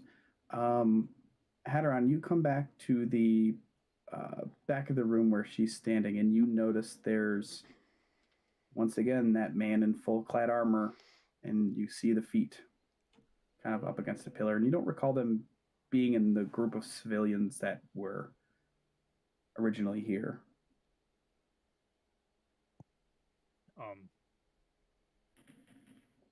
Seeing that same set of feet again, I'm gonna kind of like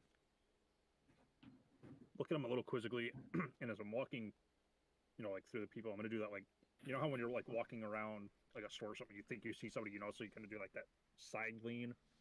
Yeah. I'm gonna do that as I keep walking, try to get a better glimpse of the guy as I'm walking. Okay. You kind of quietly make your way through the crowd a bit, and they're in like this full-scale armor. It's like plate armor, extremely shiny, and you notice there's like a hammer that's no, you would see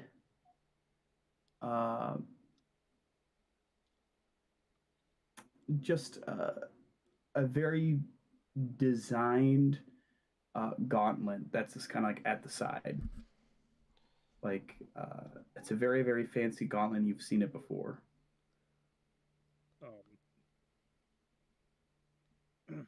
I want to just Hadaron's gonna do like a quick look around, make sure nothing's going on or needs like immediate attention before slowly walking towards whoever this happens to be. Okay. You get with about 10 feet, and as you come around the corner and you get a better lighting of this person, you can see Bongo's just sitting there, leaning up against a pillar. Seeing this, like, Hadaron's gonna do like, he's gonna stop walking and do like a small step back before looking towards the direction where he had just like left Bongo. Mm-hmm. Who's gone? Nothing there. So the person I had seen that looks like Bongo is now gone. Or the person sitting now that you walked over towards is still there. When you went to turn back to look back where Raven Guard was with Fira, Bongo's gone. Okay. So I went upstairs. Okay. You're like, is that the person's gone? I'm like, is he referring to the ones sitting here or what? He's talking about you, Hadaron. You are gone. Yeah, you are gone. Looking back to the bongo in front of me, I'm just gonna like, even though I know bongo isn't this good. I want to just quietly kneel down and as gently as I can, I want to touch this person and cast Identify. Okay. You touch the armor and you identify it as Everbright armor +1. Um, Let me see what else you can derive from. Oh my god! It gave your little person like icon thing in the top left of Fantasy Grounds a little star because you're inspired. You got inspiration from me. That's fun. Hey yo, look at you getting a gold That's star. that's Who did? Hadaron. I don't know if you guys can see it on yours. I can't see it, no. Oh But I believe it. yeah. Don't worry, Yeah. it won't last. I'm You not a got. future spat. I get it. You can use that in situations. This type of inspiration is different from bardic inspiration. You can use it. You can expend it. I haven't really used it as much as I should. You want to use identify. Let me pull this up.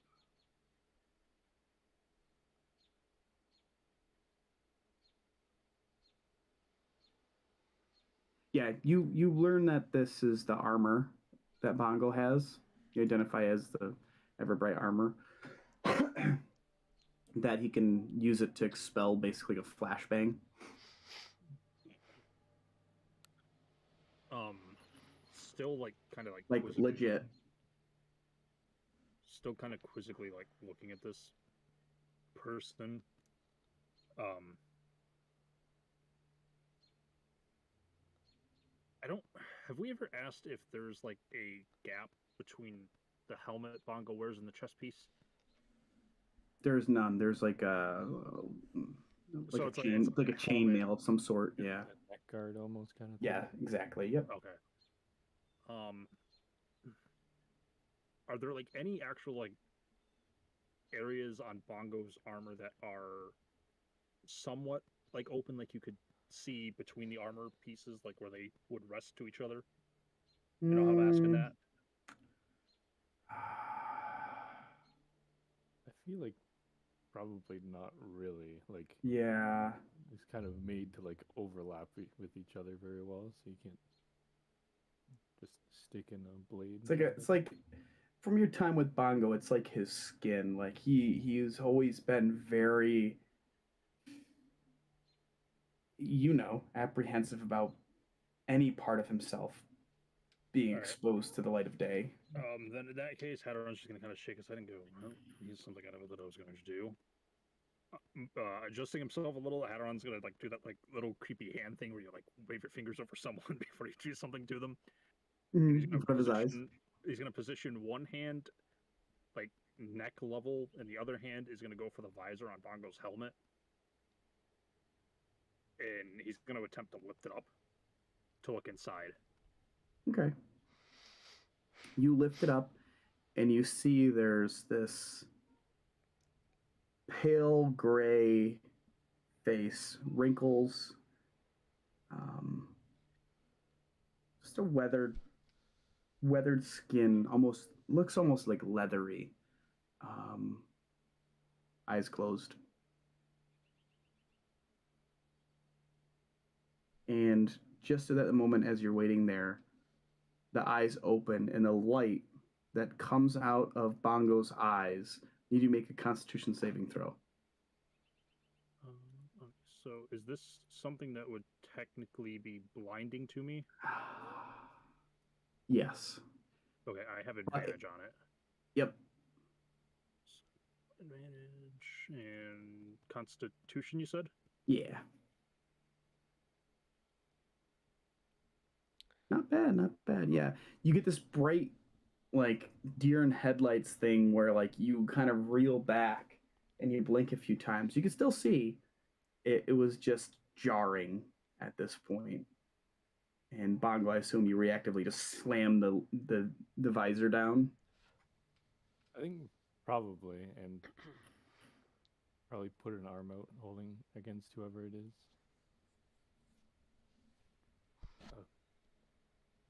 What's going on? Having Bongo just like kind of like grab a hold of me somewhat, kind of look at him and go, Bongo, how did you get in here?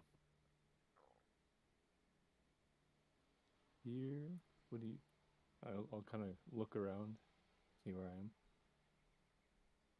I'm just like in the main crypt.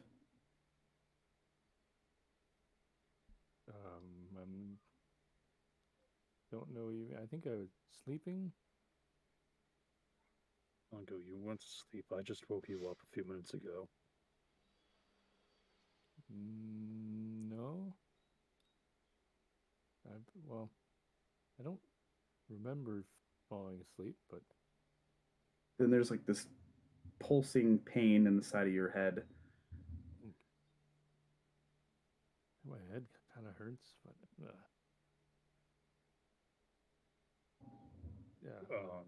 Sorry, go ahead. yeah. I mean, I think I was just sleeping here. I was going to check on, how everyone was doing, and then went to bed, went to sleep. Hearing Bongo finish, Hadaron's just gonna like reach down. He's gonna just grab a hold of Bongo's arm, and he's just gonna kind of like gently lift it off of him before, moving his hand away. And he's just gonna stand up slowly, and he's gonna just really focus in on Bongo. Bongo, I'm telling you right now, you were not in here. I just woke you up outside by Dimmick in the group.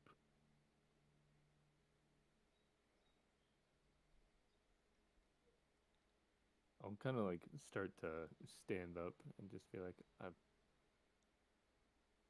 "Are you sure? I mean, I didn't even see you come back last night. Possible something happened that kind of messed with your head." Hearing Bongo's reaction, Hadaron's gonna do like slowly do like that really bad like panicked looking around all of a sudden to make sure he's where he is saying he is. It seems I mean, legit. yeah, I mean, I don't think anything's wrong. I mean, my hammer is. Oh well, no, I left the hammer in all of my stuff back in the dome. Just sleep, but I'll kind of give a look around. It seems like everything's normal in here. I assume everyone's kind Yeah, of sleeping. yeah, everyone's sleeping. At this point, Hadaron's gonna let out a small whistle to get Corhan's attention, Mm-hmm. wherever he may be. And if Corhan shows up, Hadaron's just gonna like lean in to whisper to him. Search the area, something's wrong. Okay. Corhan hops down, takes out off, and kind of begins to kind of float around the room, fly around. Um, Standing, looking back to Bongo, Hadaron's just gonna take a few steps back and just gonna kind of like hold his hands up. Yeah, he's just gonna go, Bongo. Mm. I promise you, you were out there. I mean, Raven God is out there. I woke you up again to help me. Something is wrong with him, and you were to help. You remember walking and kind of going into the crowd of people to look for this person that Yurkun was talking about, and then just blank. yeah. I mean, I believe that you believe what you're saying. I mean, if you think something's wrong, we can go. I don't know, check it out. We can find this other me. Do you think maybe that I don't know, it was an illusion, or that maybe something's affected your mind? I can assure you, Bongo, the you I talked to out there was no illusion. All right. Yeah, we can go check it out. Lead the way. leading Bongo out of the room, Hadaron's gonna stop and let Bongo keep walking forward just to see if Pharaoh reacts at all to Bongo coming from that direction. Okay. As you kind of walk through the room, Bongo, Farrah kind of like steps towards you. She's just like, is the altar cleansed? Hmm? The altar, yes. Did you find the holy water I was speaking of and cleanse the altar?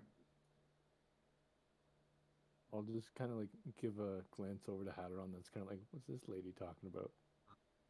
And Quack. no, maybe you're thinking of someone else.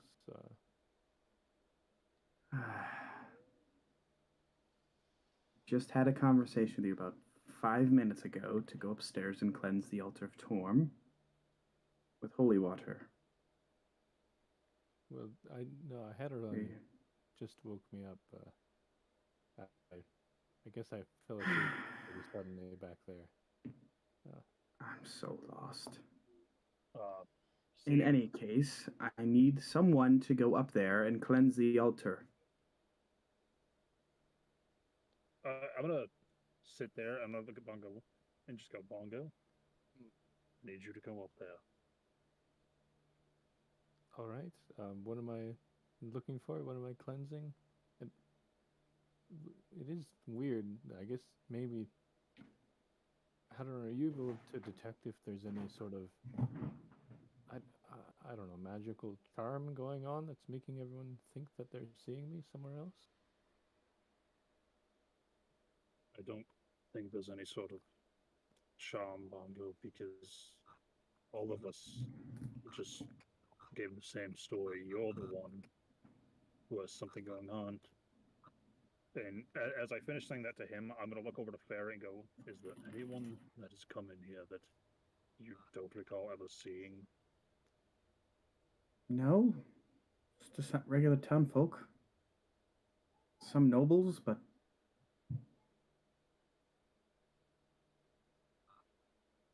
Yeah, Letting out a. Oops, sorry, go ahead, Bongo. I was gonna say it seemed pretty normal here tonight. Uh, there was a woman in a red dress and her twin, and then there was no real trouble. I mean, I think we would have noticed someone snuck in. Yeah, there's definitely no twins here. That's strange. Hmm. Hearing this, Hadaron's going to just like quietly curse. He's going to look around the room and just instinctively his brain's going to go, do I try to get Gideon? Who?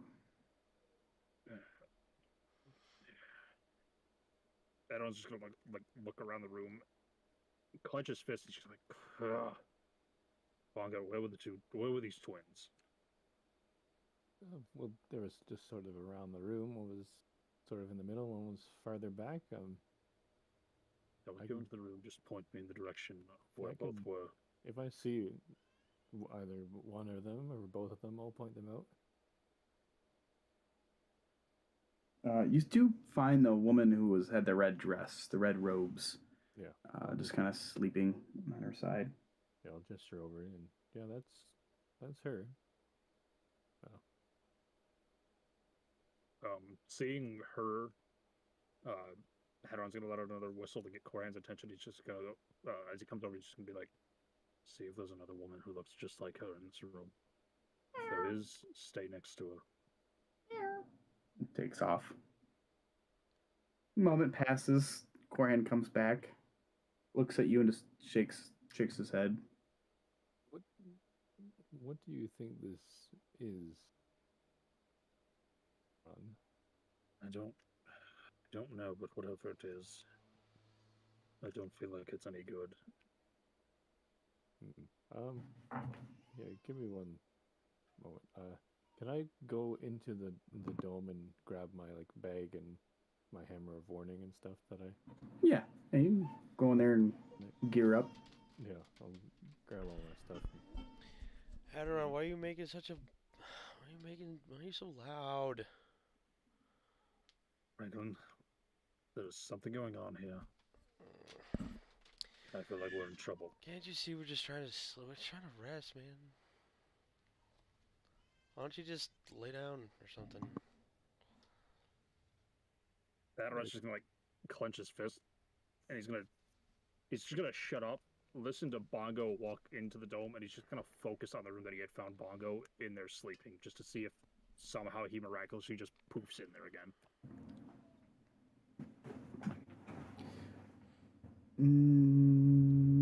Nope, not from the room. A few more moments pass and nothing.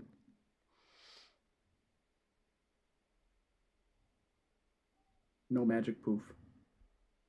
I guess, Hadaron, do you think, or Fira, I guess, is this blessing or cleansing of the thing upstairs, is that priority right now, or should we figure out what's going on? I'm concerned about Ravengard. The longer he's in this state, I'm afraid the more damage that may be done to him. So if you could get it right this time, Bongo, go upstairs to the altar of Torm in the west, in the cathedral. It's hard to miss. You need to say a prayer to Torm and cover the altar with splashes of holy water. There should be some pools of it in the northern end of the cathedral. All right, I guess, just by myself, or did you want to come along to do this? Me? Oh, it's not that difficult. I will attend with you, though. Hadaron, you stay watch on these people. I'm gonna turn to look at both of them. I'm gonna just take a few steps away from the bubble. DM, Just we haven't completed a full rest, correct?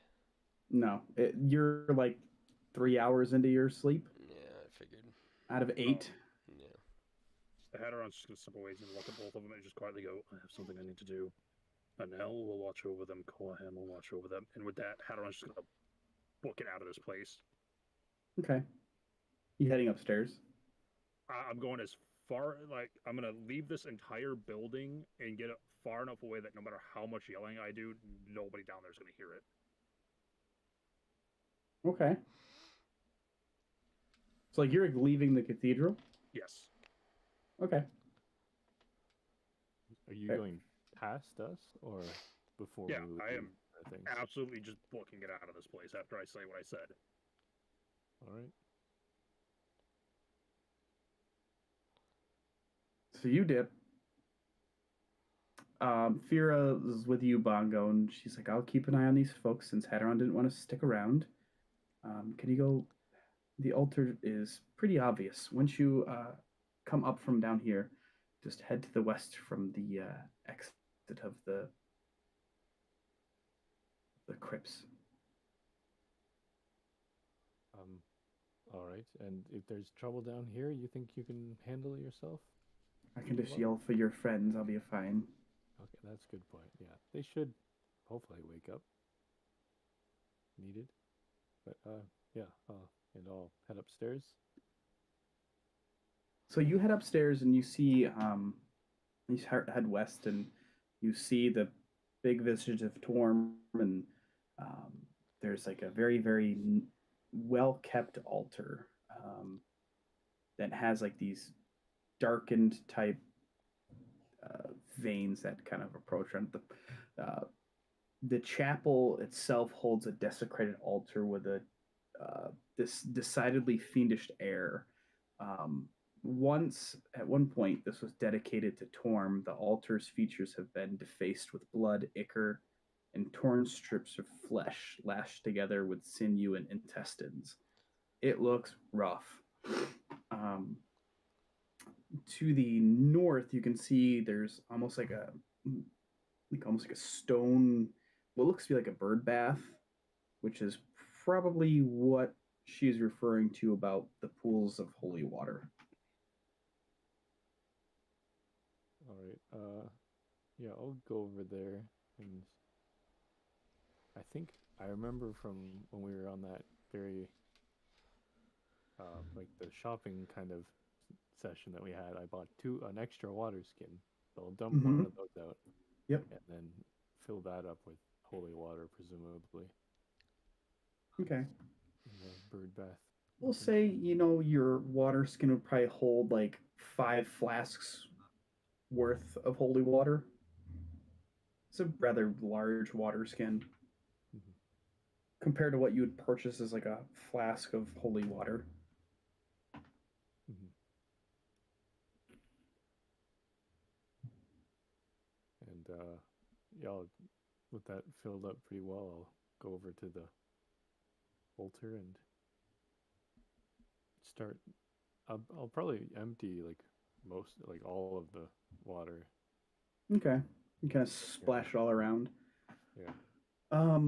You take a moment, and the instant the water hits parts of this altar, it's sizzling. There's smoke rising from the altar, and within mere seconds, the water kind of fully cleanses this whole altar. At one point, where it looked like it's the inside of some monstrosity is now back to a pristine kind of this marble altar. Yeah, and I'll. You said before that there's kind of like a kneeling mat Yes. there. Yep.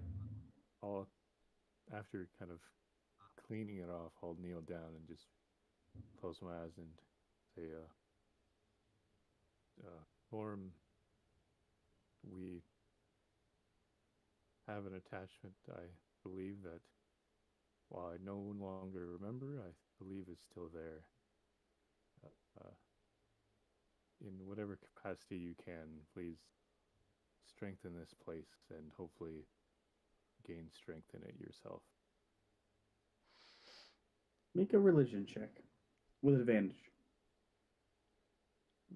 Advantage. Okay. Good thing it was an advantage. Um, uh, you kind of look up from the altar in this giant stained glass window that seems to have been untouched from the havoc of Avernus, and you see this depiction of Torm just kind of shimmer ever so slightly.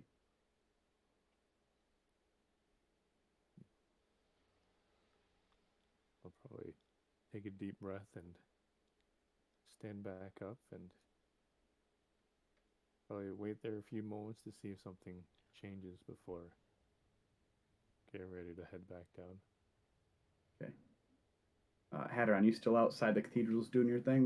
What are you doing out there? Just waiting, or? Um, getting outside, um, I'm gonna look around. Are there any like nearby buildings that I could put a little bit of distance between me and the cathedral? Well, this is where you're at right now. Like you would have come out of this and probably ran this route. Okay. This part here being the main door. Then in that case, I'm gonna head kind of. Can I draw on that? Okay. I'm gonna kind of get down in this little area of it, Okay. and I'm gonna look back towards the cathedral for a minute and just take a couple of quick breaths and just start yelling Gideon's name out Okay. and just wait to see what happens. All right. So you're out there yelling. Um, the altar is restored. Let's see. We're right here. Okay. Are you heading back downstairs, Bongo?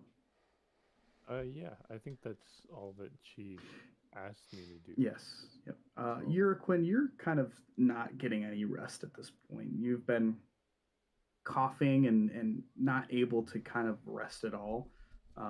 With the curse that's been set upon you, you're unable to uh, basically regain any hit points or anything for that matter. So even trying to rest, it seems like it's for some reason you just can't sleep. Um, but you do hear Bongo come back into the room. yeah, and I'll If you Sure. wanted to get up your Quinn and engage while Dimmick and Franklin are taking their long rest, it's up to you. He's pooping. But anyways, Bongo, you return down to the main crypt area where Fear is this kind of um, head kind of lowered and just kind of hands together, just kind of standing over top Raven Guard. So, Fira, I did what you said. I feel like it worked. I'm fairly confident about that. All right. Well, I think for us to do what needs to be done next, um, we should all take a long rest. Right. We'll go on shifts. Maybe perhaps you uh, uh, finish up your rest, and I'll wake you up in a few hours, and then I'll rest, just so that way we're as strong as we can be. Um, where'd Hadaron go? I was about to ask you that. He ran by me, but didn't really say anything. Strange. He, I'm sure he'll come back. yeah, I would say he's seemed paranoid, but it seems that you were also encountering weird things, so I don't know what's going on. I know it's this whole plane of existence right now is concerning, to say the least. Mm-hmm. All right. Well, why don't you head into the bubble with your friends, and I'll keep watch. Sure, yeah, that's fine. Okay. And I'll try to get in there without, similar to what Hadaron was doing before, try not to Wake step on anybody? anybody and wake them. Okay. Lie down. I'll probably keep my stuff on me this time, just because this is where I would put it anyway, but just sort of lie down there. Okay. Um, about 5 minutes pass Hadaron. Nothing. 10 minutes. No response.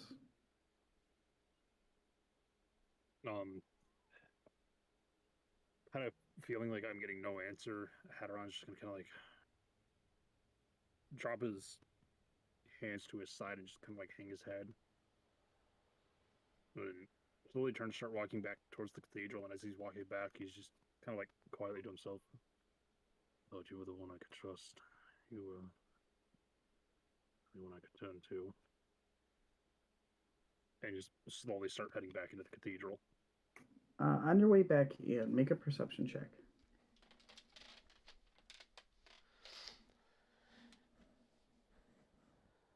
Okay. You head back inside.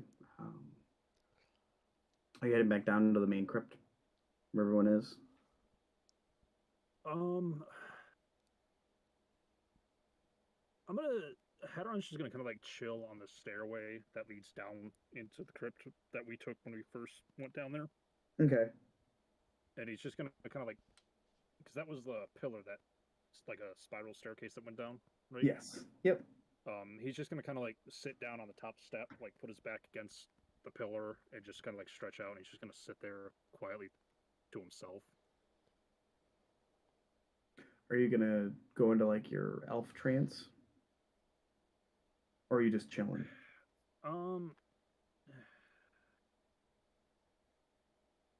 Because at this point, everyone else is going to be resting for the next 5 hours. What would be classified as like a light activity? In your eyes, what would be classified as a light activity? Like walking or reading. Okay, in that case, do I have any stuff? I guess it depends on what you want to do. But typically something like where you're like sitting and resting or thinking or writing or reading, that's a light activity. In that case, Hadaron's gonna just pull out the book that he was jotting the notes down on, that demon that we had fought down there. Mm-hmm. And he's gonna kind of like flip to a page behind it, and he's just gonna start like writing down everything that he's seen since he went on that little journey of his own. Okay. Since with that feat I have, I don't technically need sleep. Yeah. So I guess I'll just kind of like do that for the 4 hours I need. Okay. Simple enough. Um,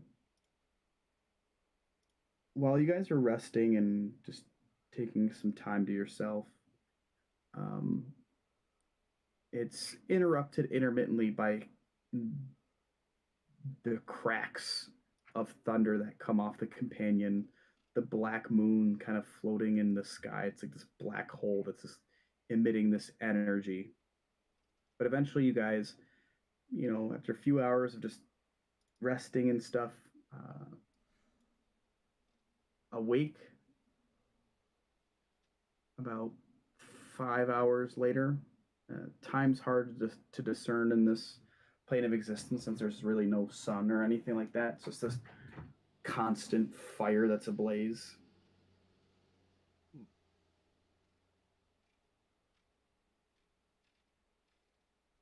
I'm just gonna roll for my sending stone.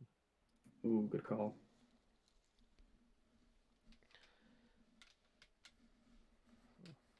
So Dimmick, Franklin, and Yurquin, you all kind of rise. I mean, Yurquin, you slept 0.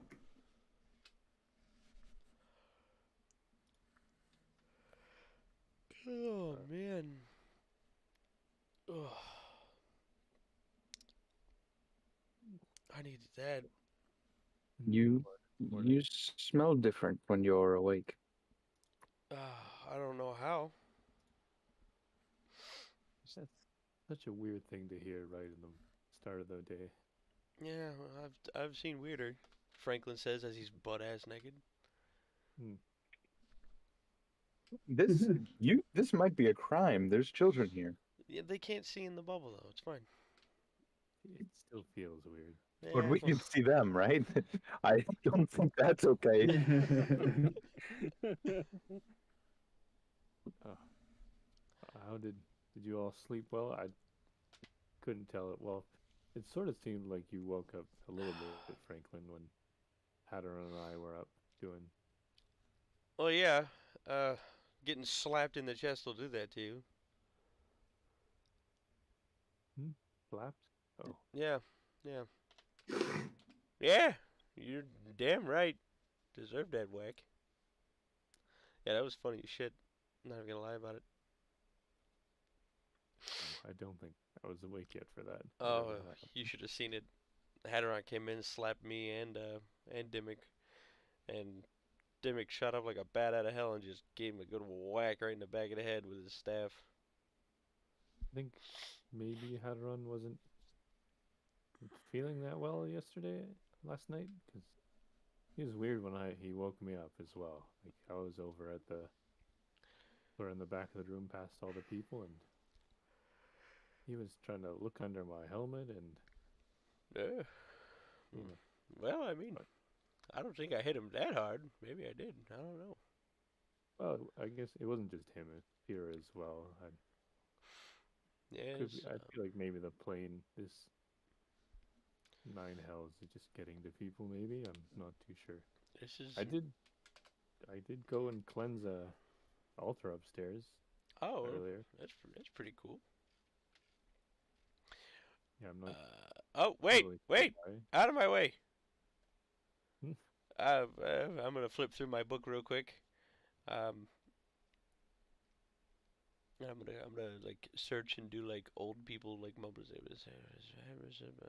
Aha! Ah! And I'm gonna take out the satchel with 100 gold pieces worth of diamond dust. Yurquin, stay still. And I'm gonna Dimmock will go over to Yurquin, uh, and I'll sprinkle the diamond dust over the top of Yurquin, like from his head down to his legs. Mm-hmm. And then I'll take my hands like a defibrillator, and I'll just give one good push into his chest, and cast Greater Restoration. Okay.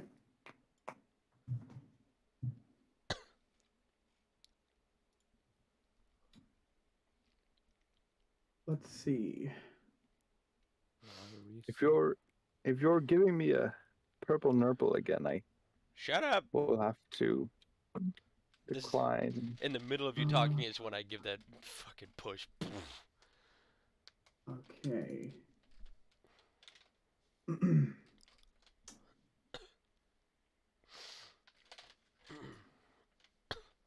Where is this? Okay.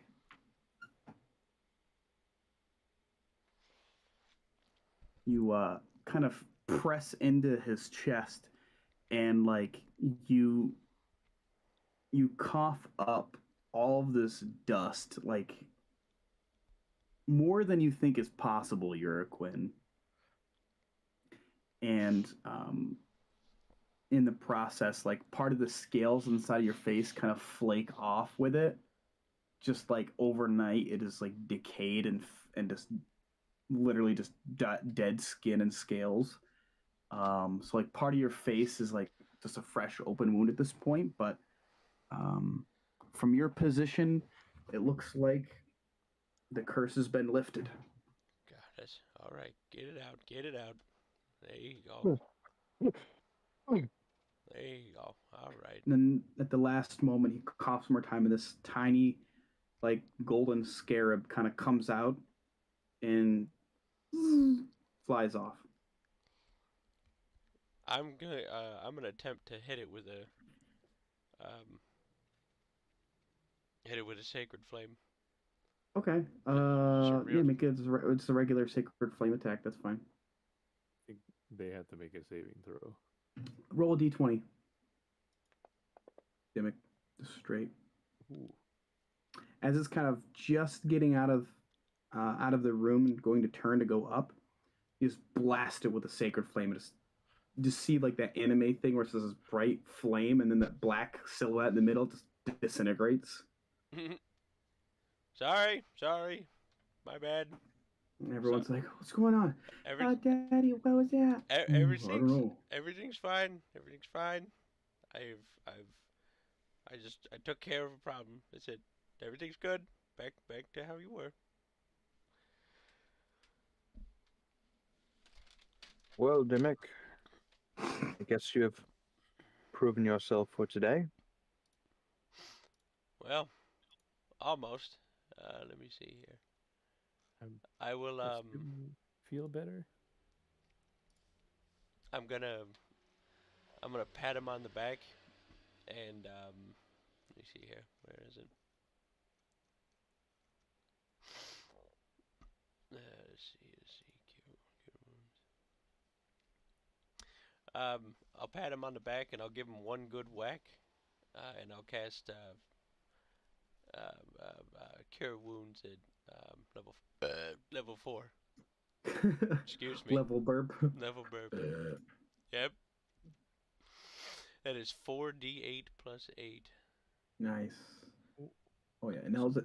Oh, it's 0 damage. in here it says 4d8 plus 5, but I'll just go with the 4d8 plus 5. That's fine. Oh, it's because What should it be? It should be 4d8 plus 8, according to. Oh no! Why does it say? It's just plus your wisdom. Cure wounds. 3rd level. Oh, it's because it goes up each time with the level as well. Hit points 1d8 plus your spell passing ability modifier. This has no effect at higher levels. Its healing increases by 1d8 for each slot above the first. So, I don't. It's also increasing like the additional. I think it's part of one of my features. Let me double check. Okay.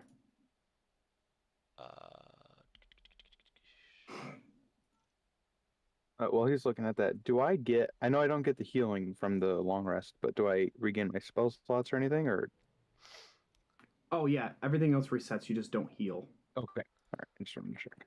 Yep. That's why Good call. That's why I'm gonna give you a good whack with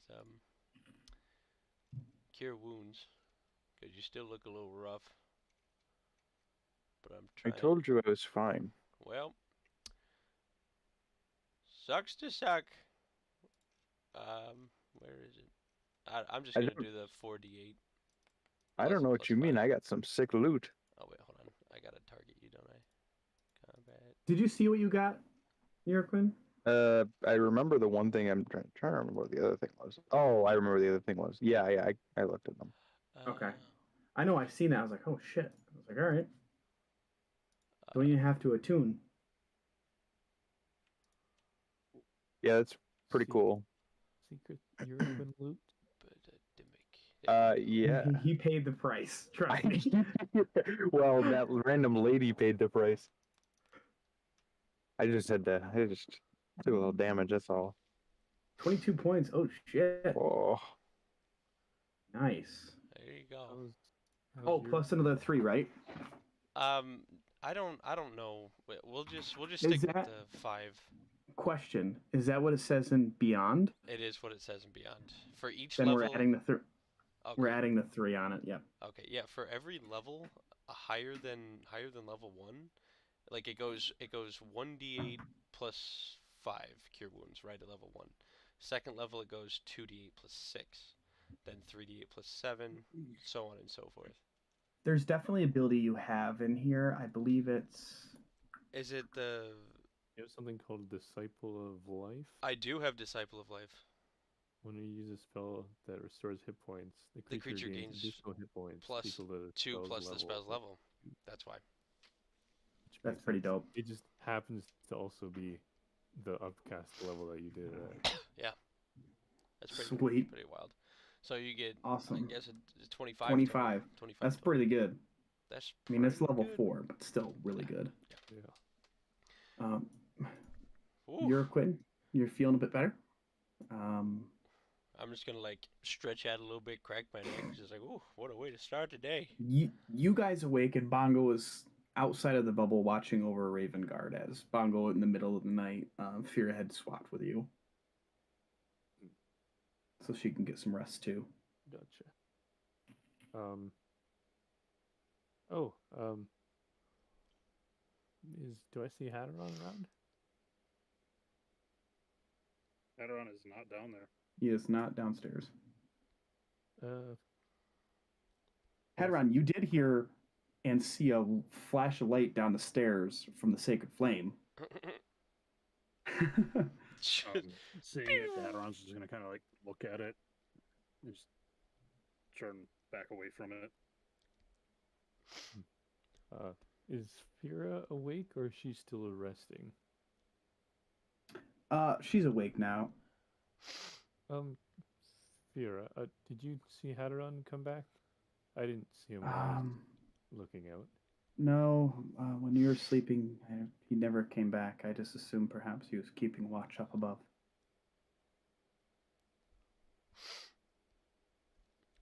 All right. I'm gonna go check on Hadaron, and I'll say that loud enough for like the rest of our group to hear. And just, I think he might have gone outside somewhere. Oh shit! I need to get dressed before this bubble is about to disappear. Oh god. I'll make sure. Fira, make sure none of the children are looking. I'm gonna. Franklin is going to very quickly get changed or get dressed before this bubble runs out because it's got an 8-hour duration. You're getting dressed. Hadaron, from up the stairs, you hear footsteps. And it's Bongo approaching. Hearing them, Hadaron's just gonna stand up and he's just gonna walk away from the stairs. Okay. Right. Yeah, I'll come up and. Spira said that she might be watching out upstairs, so take a look around the immediate area. Are you like running really far away, Hadaron, or are you just like backing away from the stairs? More kind of a middle ground of just like Hadaron's just like more upset that it seems like nobody wanted to acknowledge the urgency he was trying to give last night, so he's just kind of like upset with the group, so he's just kind of like trying to solicit himself for a little bit of time. Yeah. So he's probably not in view then. You might like catch a glimpse of him turning a corner or something as you're coming up. You turn a corner, Hadaron, and as you're trying to kind of put some space between you and Bongo coming up, you turn around like one of the there's kind of larger like these pillars within here. You kind of turn around, you bump right into Bongo. Oh, sorry. Didn't see you coming up there.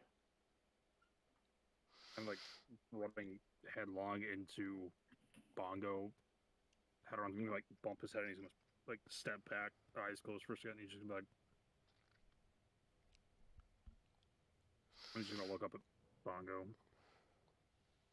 Apologies for running into you. Hopefully you're feeling better this morning. Oh yeah, I had a good rest. Are you doing all right? Never been better, Bongo. That's good to hear. Everything going good downstairs, I imagine. I can only fathom you were the ones taking care of it all. Right. You doing anything up here? Nothing's wrong? Just enjoying my time to myself. Oh, well, that's good to hear.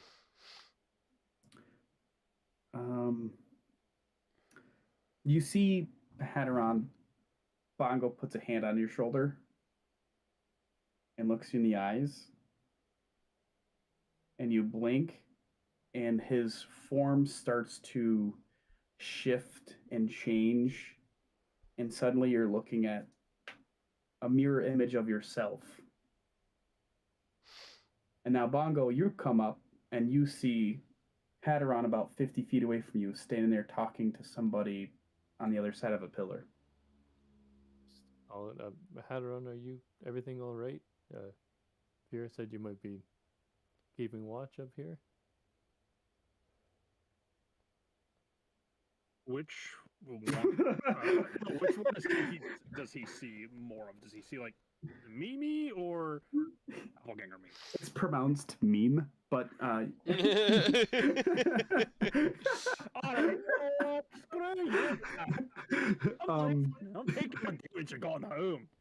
I wish JD would unmute just so I could hear him laugh, so at least know he thinks it was funny. Thanks. uh, the one that's closest to Bongo is you, but then also you also come around the corner and poke your head out. Now, Bongo, you can see that there's Hadaron standing there, and then Hadaron also leaning over, looking past him towards you. And one of the Hadaron says, "Quick, it's a copy of me. Kill him." Oh, I'll pull out my sword and start running over there.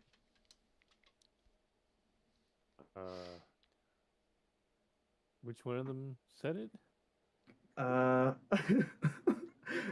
There's two. Right now, there's one on the left and one on the right. There's left Hadaron and right Hadaron. Oh God. I need to look at what this spell does.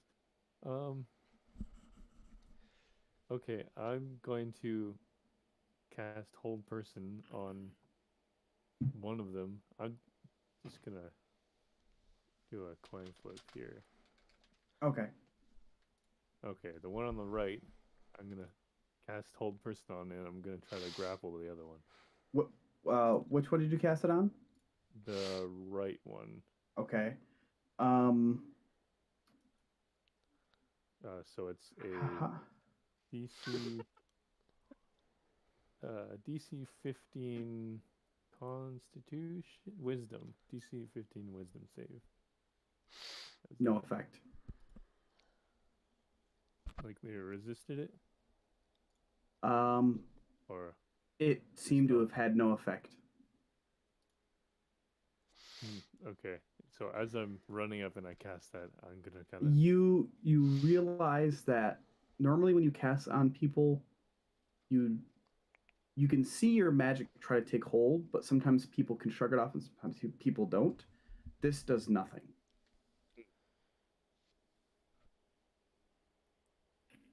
All right, that one seems weird. I'm gonna try to grapple that guy. Okay, make a competing strength check against me. Whoops, I rolled 2. Oh man, you got this. You got Hadaron in your clutches. So I'm gonna look at presumably the other one, but kind of looking in between the one I'm grappling as well, and just be like, Hadaron, what is going on? I came up here looking for you, and he was there around a corner. I'm gonna look at Bongo and just go, if you're so dead set on killing one of us, and I'm just gonna hold my arms out.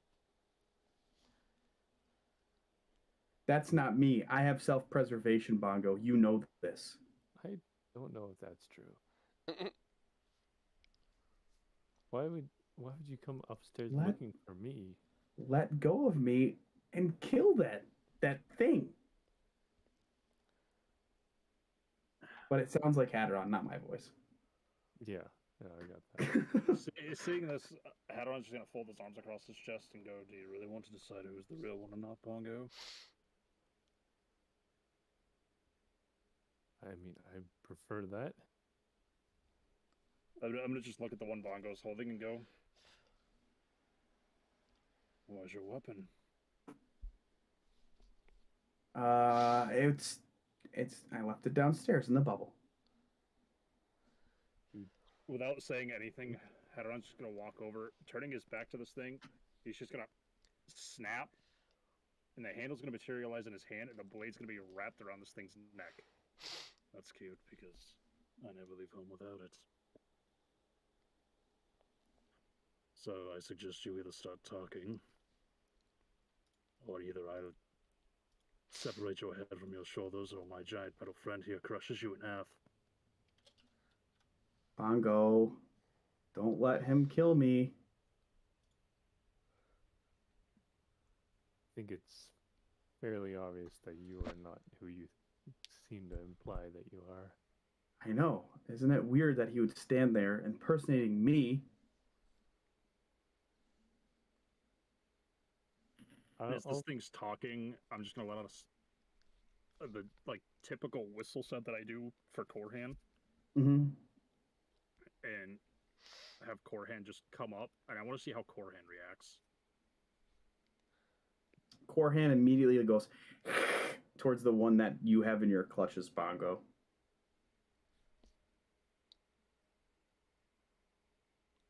Yeah, I'll start like squeezing it fairly tightly. Have any of us heard like the whistle or Korhan like leaving to go upstairs? It's been, I would say you probably didn't hear that because there hasn't been really much it's a very large building, but it's been longer than you think it'd be for Bongo to go find Hadaron. So I would say perhaps you're getting curious as to what's taking him so long. Yeah, I'd like to. Franklin would like to go up and check because he's worried about Hadaron. Okay. You head upstairs and you notice in the room, I'll say this, Korhan was kind of hanging out and then suddenly poof, disappeared. Whoa. So that's usually not a good sign. Hey, I'm gonna go check on. I'm gonna check on Hadaron and Bongo. Um, Just because I the can. one Hadaron you have in your clutches, Bongo's, ah, that's my cat, Cornan. Quick, come help me. Hearing it mispronounce the name, Hadaron's just gonna ever so gently start pulling the blade tighter against its neck. Choose your words carefully, because I have no qualms about separating your head from your shoulders. Wow, that's so close to what I would say, but you're just a little bit off. Bongo, I can't believe you're still mistaking this thing for me. I do a divine sense again. I know it might not Yeah, detect it, but you ping out another divine sense and nothing. whatever this thing is not a devil. What do you think? This is what you saw earlier? Of Well, I'm very well aware it's what I saw earlier, Bongo, because when I ran into it, it was you. All right. And just as you're having this conversation, Franklin waddles up. You see there's a strange interaction happening between Hadaron, and Bongo. And as you're kind of approaching, you see this um, the Hadaron that Bongo's kind of clutching, and that Hadaron has like his little sickle around his head. It just starts to grow and is actually probably taller than you, Bongo. But it's got like this oil slick black skin, long clawed hands, bald head, small, short, pointy ears, and like these beady yellow eyes. And he just kind of looks like, I'm just trying to survive. Jesus Christ. Would you please let go of me? I'm not going to hurt you. What the? there are more of you. Who the? What the? No. How the? Ooh. There's something has been wandering around here, Franklin. How did we miss something like that? It didn't look like this. Ooh. I don't know much that looks like this. Do I recognize what this thing is? Are you asking as Franklin? Yes. No. Okay. You can roll a history check. Yeah, well, yeah. I'll give you the a history check to see if you happen to stumble upon it in any kind of readings. Yeah, probably not. No, Dimmick probably would have, but it's just a strange creature. And he's kind of like is now like uncomfortable. He's not really like giving you any resistance to being held, Bongo. He's like, my name's Gary. I just. Please let go of me. I mean you no harm. Oh, Gary, you just impersonated one of our close friends. So, I mean, I don't see why holding you is a problem right now. What's wrong? I didn't hurt anybody. No, but you could have gotten somebody hurt. I'm pretty sure, if I remember what maybe happened, it's kind of vague. I'm pretty sure, I'm guessing it was you that knocked me on the head and knocked me out. That's just a coincidence. See, you scared me. You came out of the corner and I just reactionary hit you, and then you knocked unconscious. I didn't realize sometimes I forget my own strength. And I had a body in front of me. I didn't know what to do. So I just assumed you. I didn't want any trouble. I swear, I'm sorry. I didn't take anything. I've been living in El Terrell for 2 centuries. Insight check. Okay, you can roll insight. Can I also do it, or? Yeah. Okay. Especially about him saying that he's lived in El Terrell for that long. Oh, it's almost an 18. Oh, almost. Franklin, like he seems like he's a strange creature, but it doesn't seem like he's trying to mean any harm. And to you, Bongo, I think you're just kind of confused with the whole situation. But to you, Franklin, it just seems like he's, doesn't seem like he's like trying to deceive you. What's he to gain? You know what I mean? Yeah. In this situation where he's been stuck in El Terrell and brought to Avernus, he's just trying to survive along with the other people. It seems like he's caught in the wrong place at the wrong time. Listen, I know identity theft isn't a joke, but Jesus. I'm just trying to survive. Didn't ask for this life. My father was a criminal. My brother was a criminal, and I decided I would. I was going to go and be my own man or woman. Excuse me. Be a criminal. Name one law I broke. Identity theft. I think assault is a law. Listen, self-defense. What if you came around the corner and suddenly you were there? I wouldn't start swinging about. I'll be right back. You guys chit-chat. Okay. You need to get more milk for the kiddo. What's up, Bubba? Just gonna egg him on and see what happens. Yeah.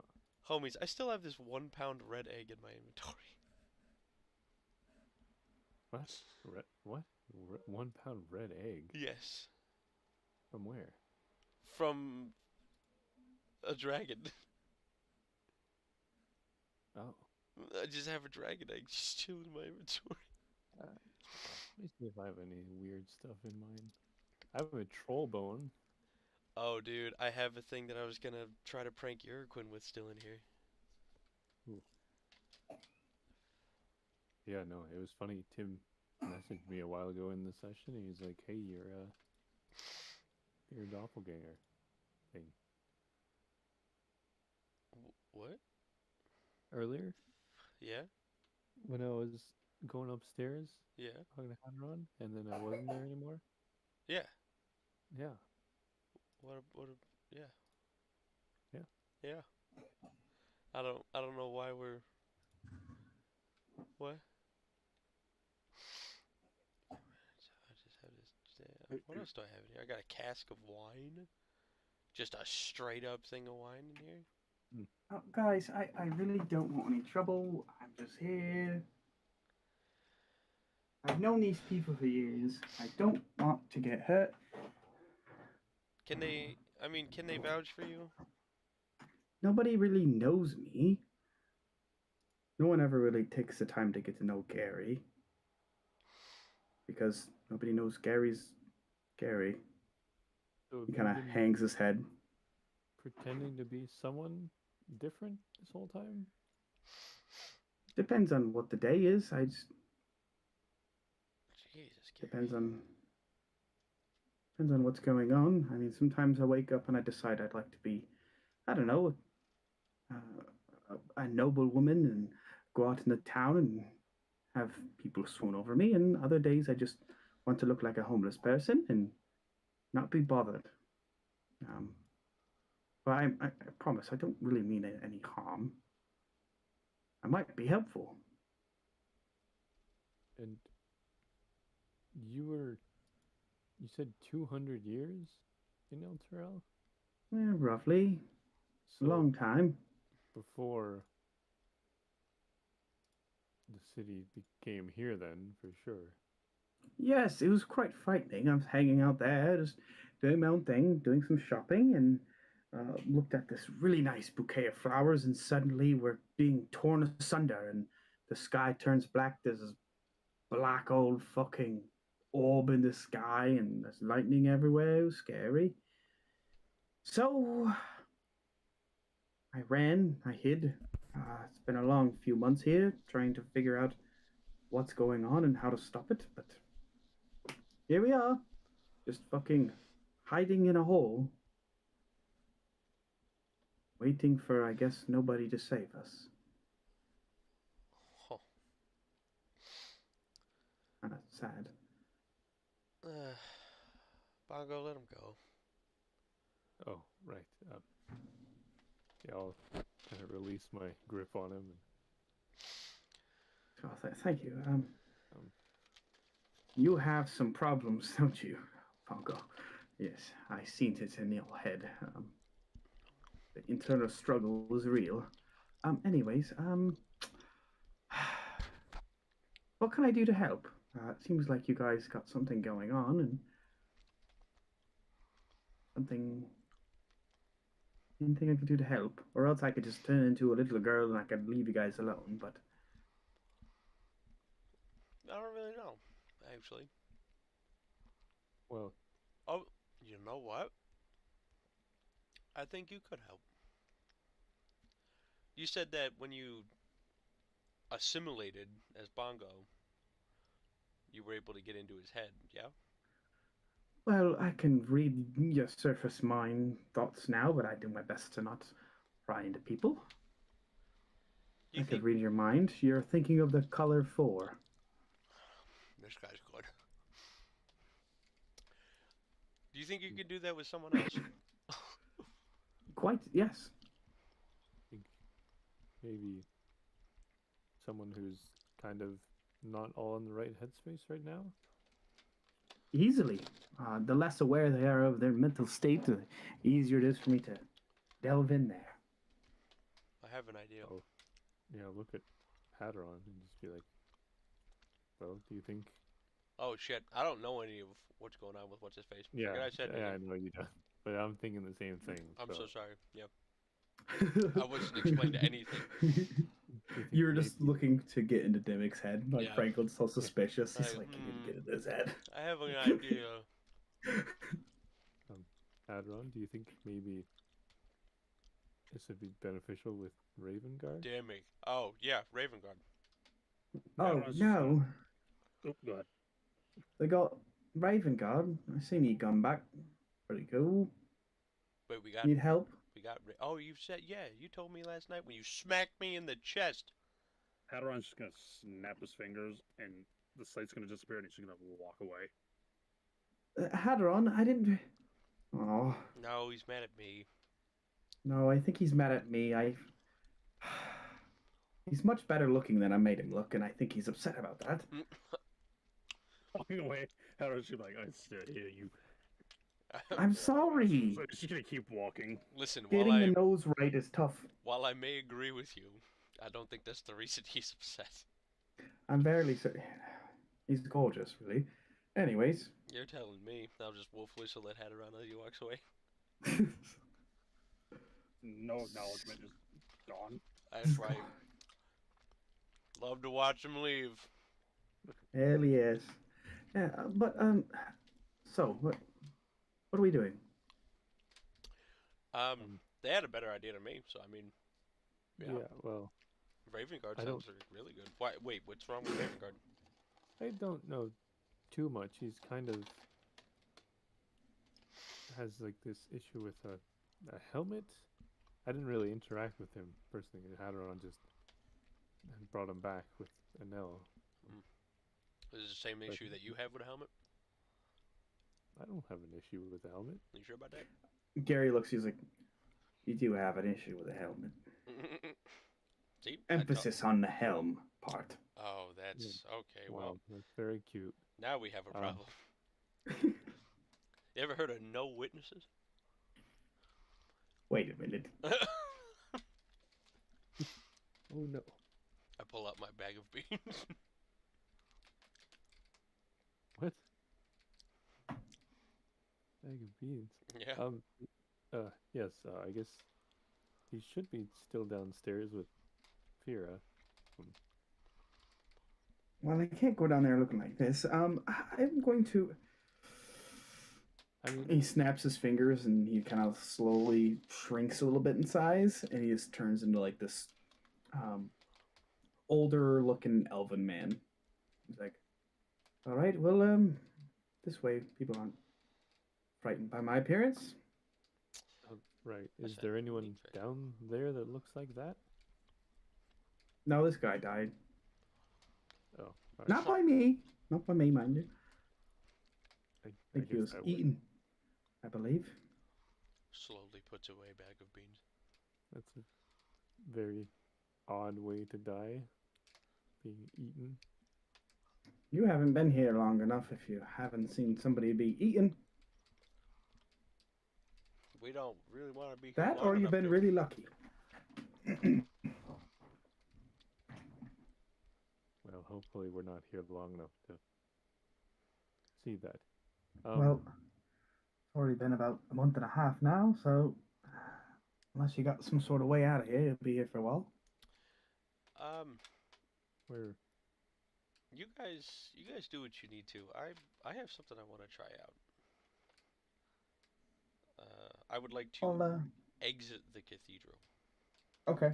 Right. And was Hadaron going back downstairs, or was he going outside again? No, Hadaron was leaving the cathedral. Okay, just checking. Yeah, so I'll lead Gary back downstairs.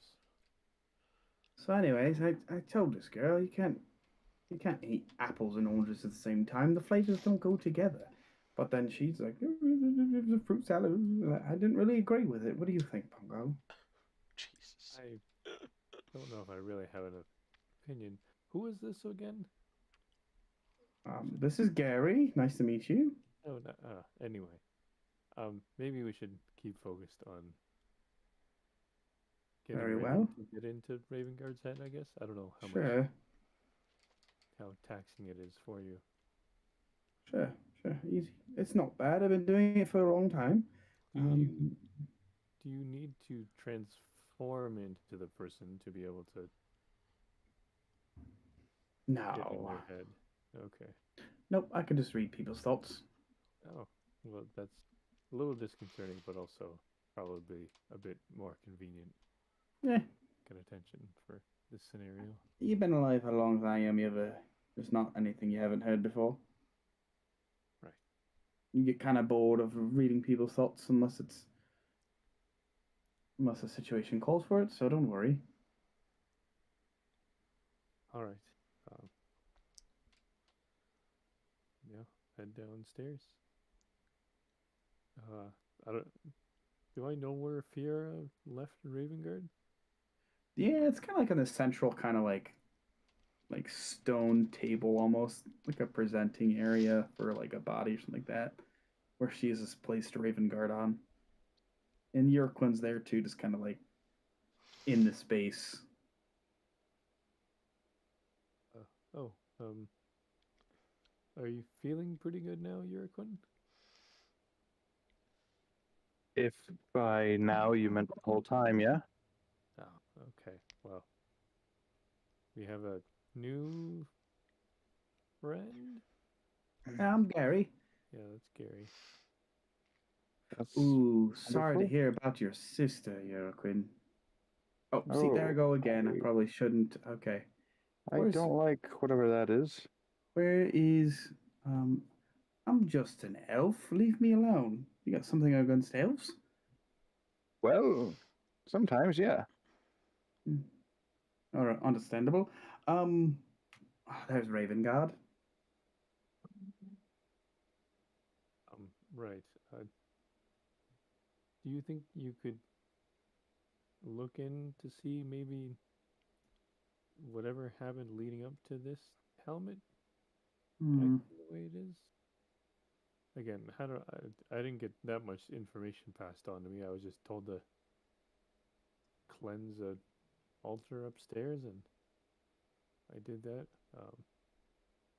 Oh, actually, and I'll try to look over and find Fear and just call her over. Fear comes over and Um, uh, so what what were we? What was the plan for Ravengard here? I oh, did the cleansing stuff, and then I well, sort of I left. wanted to make sure everyone was prepared for what we had to do. Um, Called the Ritual of Returning. Um, it's a ritual, exorcism, I guess, to return a demonic entity back to where it came from. Um, it was important we had the altar of Torm cleansed so we can perform it. What needs to be done is a person must uh, stand within a certain area of this altar and recite this special prayer to Torm. This is the only way that we can break the hold on the Grand Duke on his mind. Also needed is a powerful symbol of courage and self-sacrifice is needed to empower the ritual. Um, uh, the great sword of the unknown hero that's within this crypt would probably be a good use of an item to use for this ritual. Unless you have something else to suggest, that should suffice. Um, No, I I've think never done this specific ritual before, so it may be dangerous. I wanted to make sure we're all strong enough to handle whatever comes. um, yeah. Do you have the is the great sword here? Yeah, it's in the tomb of the fallen hero, of the unknown hero. It's right around there down the hallway. You see it when you come down the stairs from above. All right. I guess I'll go bring that here. Okay. I guess Gary, if you want, you could try to look into. Oh, I've been looking. Oh, He's got fucking Baphomet in his head. That ain't good. Hmm. You know that fucker? Do I know him? Yes. Okay. Uh, He's like very, very bad. yeah. Wait, is he the head of the? He is a demon lord. He rules over the abyss, Prince of Beasts, the demon lord of Minotaurs. That's not good. Hmm. There's demons in there. Yeah. Maybe don't go too deep. But at the same time, I can sense there's the power of Torm within him. Seems like his head's getting all scrambled, being talked to by a fucking demon and by a god at the same time. Must be exhausting. Imagine. Uh, well, I guess. Mm, Hey, Dimmick, are you awake? Yeah. Don't you Oh. remember me doing shit to Uruguay? Oh, right. For some reason, I thought you might have went back to sleep after. Man, I must have hit you too. Right. I don't know if you have anything for it, but you kind of dealt with a bunch of things being in your head.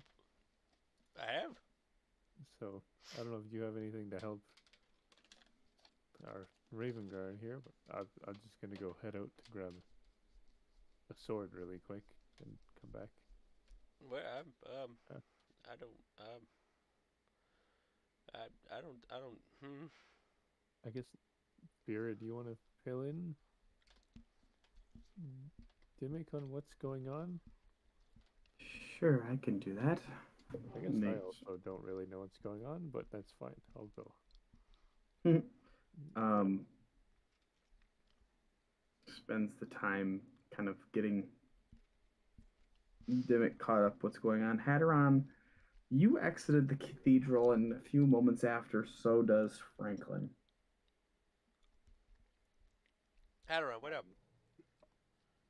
Hadaron's gonna just hear him, and he's gonna see there's like a brief pause of like movement before he stops and just starts taking a few steps forward again.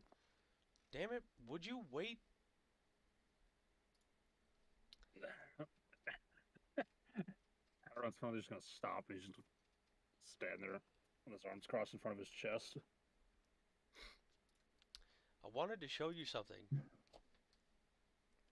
No one else knows that I have this, and I think it. Well, we can kind of use all the help we need. And I'm gonna pull out my bag of beans. I got these a long time ago, and the person I got them from said they were enchanted pretty powerful with magic. And I'm gonna take one out, and I'm going to bury it and pour some water on it from my water skin. And I'll stand back up and I'll like put an arm out in front of Hadaron and be like, step back, just in case. I don't know what's gonna happen, but we're about to find out. I was just like raise a quizzical eyebrow at it, and just for the humor, he's gonna step back. Roll a percentile. Percentile? Yeah, basically gotta roll a D100. Oh man, I don't remember how to do a D100. I think under, if you right click. Oh, there we go. Yeah, hit the percent. There you go. 1. No. It's really interesting. Wow. Boo! What? 5d4. It's a game. 5d4. Oh god. I hope we backed So up we got- far enough. We got 12. So as this bean gets buried, you can see 12 toadstools sprout out of the ground. 12 toadstools. Yep, they're various colors. Fuck is it? Is that a flower? Those I are believe it's a mushroom. mushrooms, yeah. Is it a mushroom? Huh. Well, that's much less exciting than I thought it was going to be. Never just know a small grunt at it. Well, I mean, it like it grew pretty quick. I'm gonna try one more. Well, first I'm gonna pick the 12 toadstools. Oh, okay. Mark off bag of bean toadstools. 12 of them. Bag of beans, toadstools, and I will put 12. Perfect. Okay. Let me try one more time. That wasn't exciting. I want to see something cool. So I'll take one more out, do the same thing, and I will Okay. back up. I will back up 10 feet and ask Hadaron to do the same. Everyone's just gonna move back. Here we go.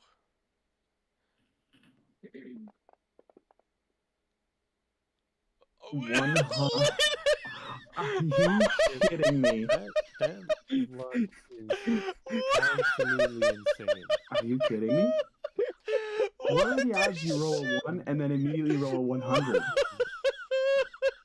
is amazing. What? That's crazy. Holy shit, dude. Now you're gonna have 100 toadstools. Oh my god. Okay. Oh So- man, there's got to be something good for. There's something You- crazy's got to happen. Can you see the bean table? I cannot see the bean table. I love that there's You even a thing guys- called the bean What? table. There is a bean table. You step back about 10 feet and you plant it, and Hadaron's just kind of like, what are you doing, Hadaron? You're just like entertaining this. Yeah, Hadaron is absolutely just entertaining this to get Franklin off his back. This massive strike of lightning comes off the companion and slams into the spot where you had planted that bean, Franklin. Mm-hmm. And suddenly, this giant beanstalk covered in black ichor grows up. It's probably about 20 feet thick, so it pushes you guys back as it grows and shoots straight up. So high you can't even see where it ends. But then you see these leaves kind of extend out, and there's it looks climbable, but then where the beanstalk kind of goes up to the sky, you can see almost like this there's an area around the top of it way up in the sky, hundreds and hundreds of feet up, where normally there's a red sky and there's this darkness, you can see perfectly blue skies, and you can swear you can see a cloud or two come across. What? Whoa. What is that? Is that a way out? Hadaron's just gonna look at it and he's gonna look to Franklin to go, "You know more about these than I do." I do not. I promise you. What in Helm's name? Having heard the lightning strike, Hadaron's gonna just turn. You almost got slammed by it. You- You didn't hear it, homie. Well, Yeah, Hadaron's You still just got gonna incinerated. turn, and he's gonna take a few steps away and find an open area and just look to see if anything is making its way towards the cathedral now that that fucking explosion just occurred. Also a giant beanstalk there now. Hell yeah, there is. That's not prominent. One thing that you guys all notice this whole time you have been in Avernus and on El Terrell, there's been this constant shaking and like a rumbling, and The ground shakes and kind of pulls down every once in a while. It feels like an earthquake. That is completely stopped. Oh! The ground is completely still.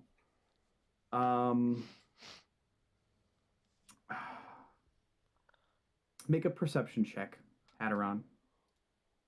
What have I done? Even I don't know. In your immediate area, you don't see anything.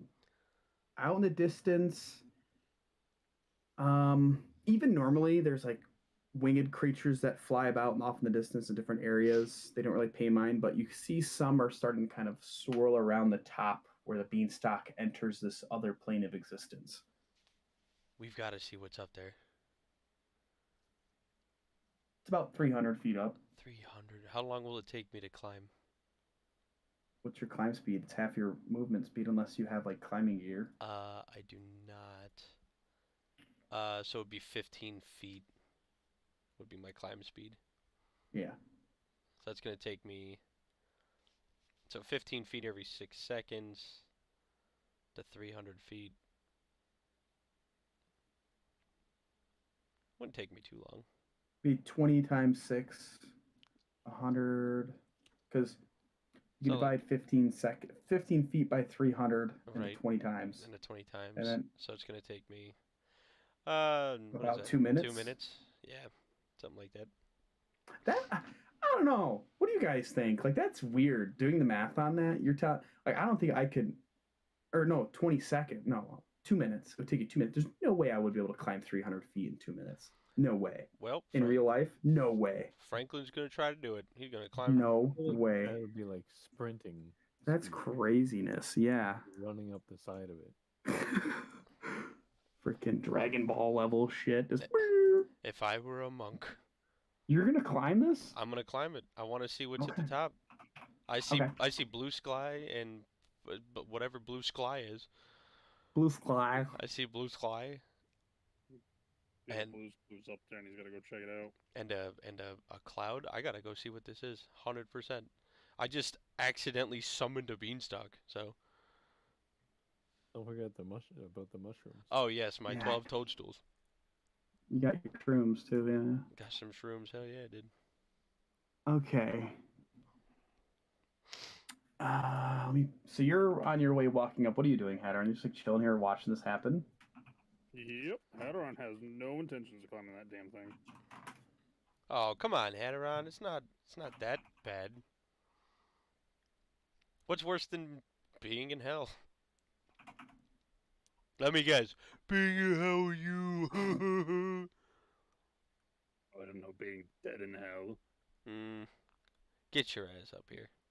I'm not going up that beanstalk, Franklin. What if I give you a hug? No. 2 hugs.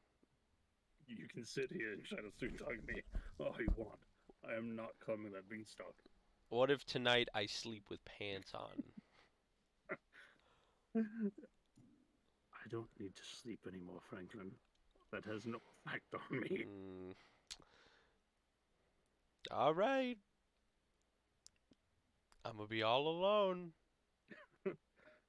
I'm just gonna walk real slow, just saying nonchalant shit like, it's gonna be real lonely up there. I'm just gonna stand there, fold his arms across his chest, and just watch him. All right, I'm going.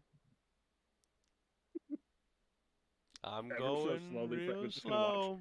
And you're gonna know the exact face I'm talking about. That just unamused dad face of just like, this nonsense needs to stop.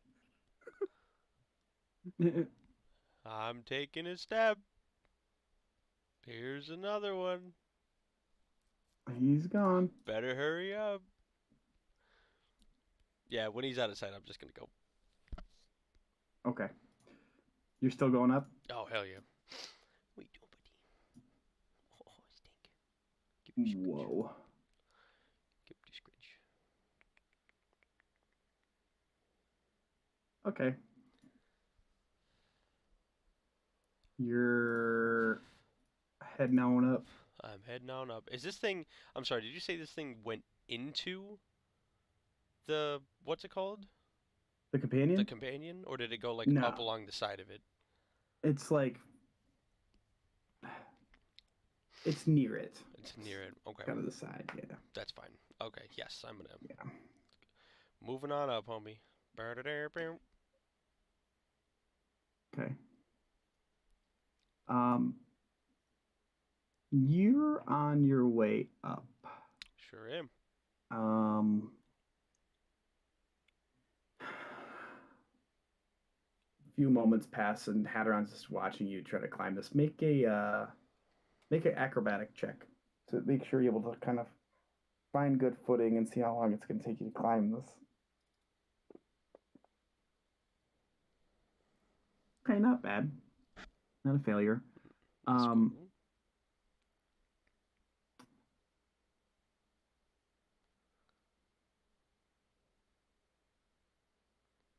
You're about halfway up, Okay. and you see something kind of hop down from like the well, let's call it a gate, for lack of a better word. Hop down onto one of the leaves, and then hop down another one. From the very top? Yep. Oh shit.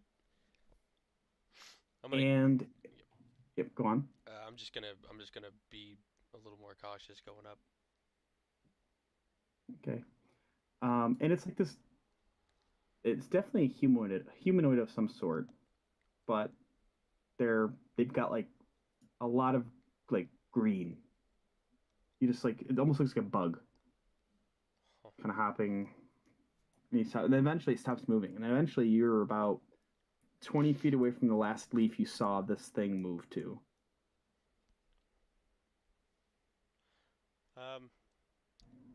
Yeah, I'll go. Hello? And I'll move a little closer to see if it's still there, and kind of peek up over it. Okay.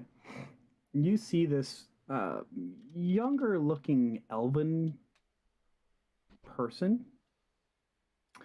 They've got very long insectuated. Oh my god, I can't even speak English. Very long ears. Okay.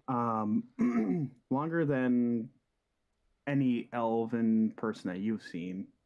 Their skin is like a very, very faint hue of green to it, and their hair is green. Their clothes are green. They're sporting like a very fine crafted blade that's otherworldly. And they've got like a bow kind of the side, and he's just sitting there on the leaf, cross-legged, and he's little bird kind of chilling on his shoulder, like a small like almost not a sparrow, like a small little like singing bird, and this kind of makes eyes. His eyes are like this really like ocean blue color. Okay. He's just looking at you. Hi. Can I get closer to like get on the leaf? Yeah. I'll approach slowly, and I'll just what you doing here?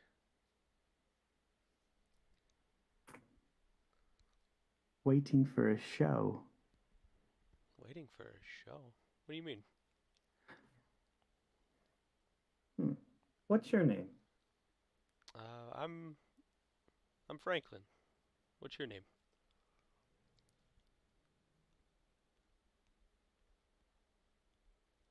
My name's Tiz. Tiz. Yes. All right.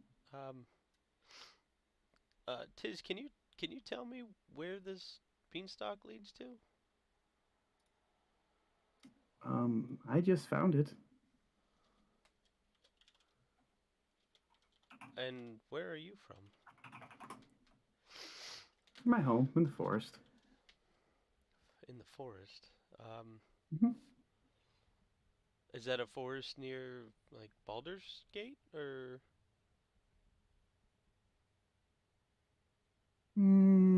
I don't know about this Boulder's Gate. Okay. Do you know where you are now? What was that? Do you know where you are now? Hmm. Somewhere on this cool plant that grew. Um. All right. Well, guess I'll pop a squad near or like next to him.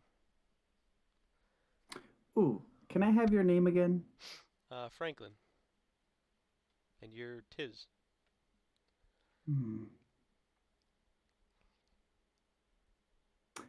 Thank you. And you feel this sinking feeling in the pit of your stomach start to sink. And he goes, "Could you sing me a song?"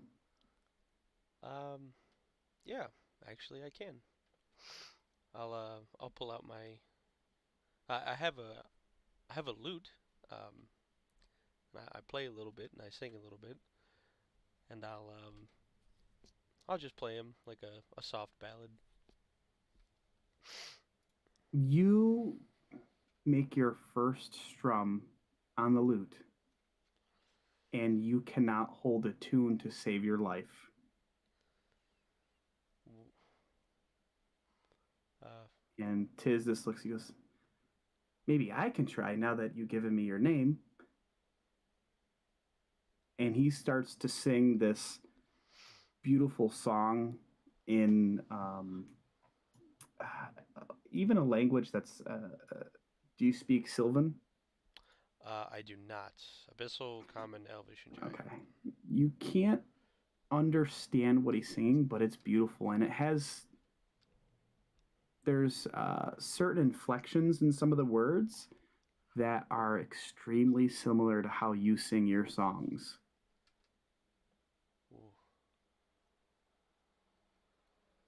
Ooh. Make a Kid. Yeah. mm,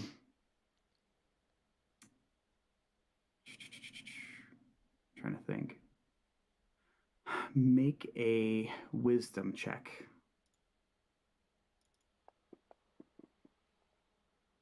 Okay, pretty good roll. You are pretty sure you've heard of an Eldarin before, and they're from the Feywild, and they are not something you want to mess with. And if he is here, then that means that portal you opened up to is probably the Feywild, and now you're regretting giving him your name. Can I see The from he- where I'm standing? They're about 250 feet away from you. I would say, I mean, he's on the leaf, so you can't see him from your angle. You say he's an Elden? Eldarin. Eldarin. Mm. Eldarin. Yep. Okay. Wow. Eladrin.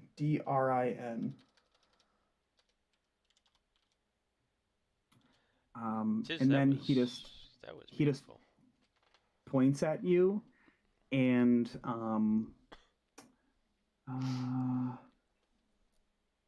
you immediately begin to dance. Okay. For a straight minute, you're dancing. You can make an action to regain control of yourself if you'd like. Wisdom saving throw. But he has just like made you start dancing to his song that he's singing. You know what? I'll dance. I'll keep dancing until the Okay. song's over. The spell ends, but he's still sitting there singing. He's like, "Thanks for your voice. I really appreciate it. Anything else you want to give me?" Uh, not. I mean, not things that I might be able to use. Is there any chance I might be able to get my voice back in exchange for something else? Hmm. Because I could really use it to help my friends. Hmm. You see, we're in a tough place right now. Um, this is actually This is actually part of the Nine Hells, and Wow, we're trying to that's get scary. yeah, we're trying to get a lot of people home. There are a lot of people in trouble, and me and my friends are trying to get them out. And Hmm. if I had my voice, I could do that. Well, you can still speak and still inspire people if that's what you're worried about. You just can't sing very well because I took that. You gave it to me willingly, so that's fine. Why would I give it back? You gave it to me. I don't know. It seems weird. It's really rude to do as well. You know what? That's fair. I can still play my instruments. Yeah. I might not be able to sing, but you're right. I still have my voice. You know what? I will give you something else, and I will pull out my box of turquoise animal figures, and I will give him a songbird. Oh, these are cute. There you go. Hmm. Um, I don't suppose there's anything you could give me to help these people, is there? I can give you a new name since you don't have a name anymore. Um, yeah. Also, at this moment, Hadaron, you cannot remember Franklin's name, but you know your friends up there. Wow, I'm not Franklin. That's crazy. Yeah, a new name would be yeah. Hmm. Give me a letter. Give you a letter. How about we go with the letter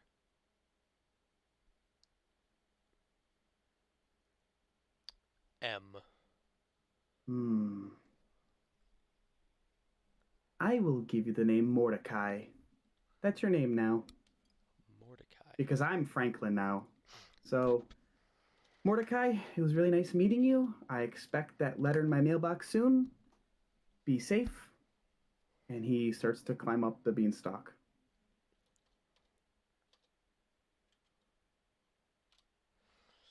Nice to meet you too, Franklin. Bye. And his little bird kind of tweets at you. The beanstalk's still there. It's You have the no recollection that you've ever been named Franklin. You've always been Mordecai. Like, Fey Magic's fucked. And that's where we'll end tonight's session. Because it's getting a little bit too crazy right now. I feel a little bit too wild. Oh my god. Okay. Well, This is no bones. This is a no bones day right now. this is wow. Okay. Yeah. Say that this wasn't all planned from just right then. What? What? What? So is Mordecai? His name's Mordecai now. He's never he lost his name.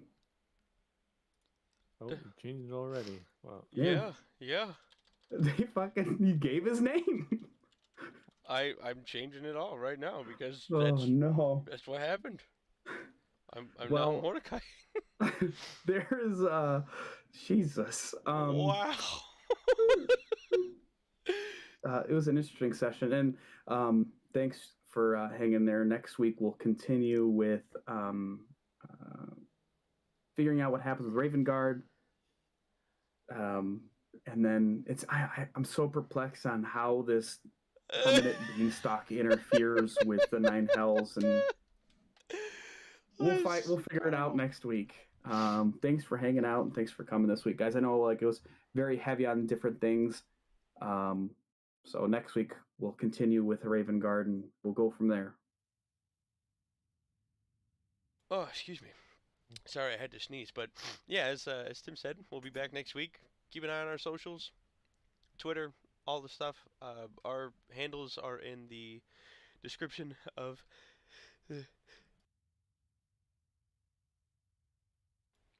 Excuse me, I had to mute again. In the description of the live video, go check them out. And as always, say goodbye, everyone.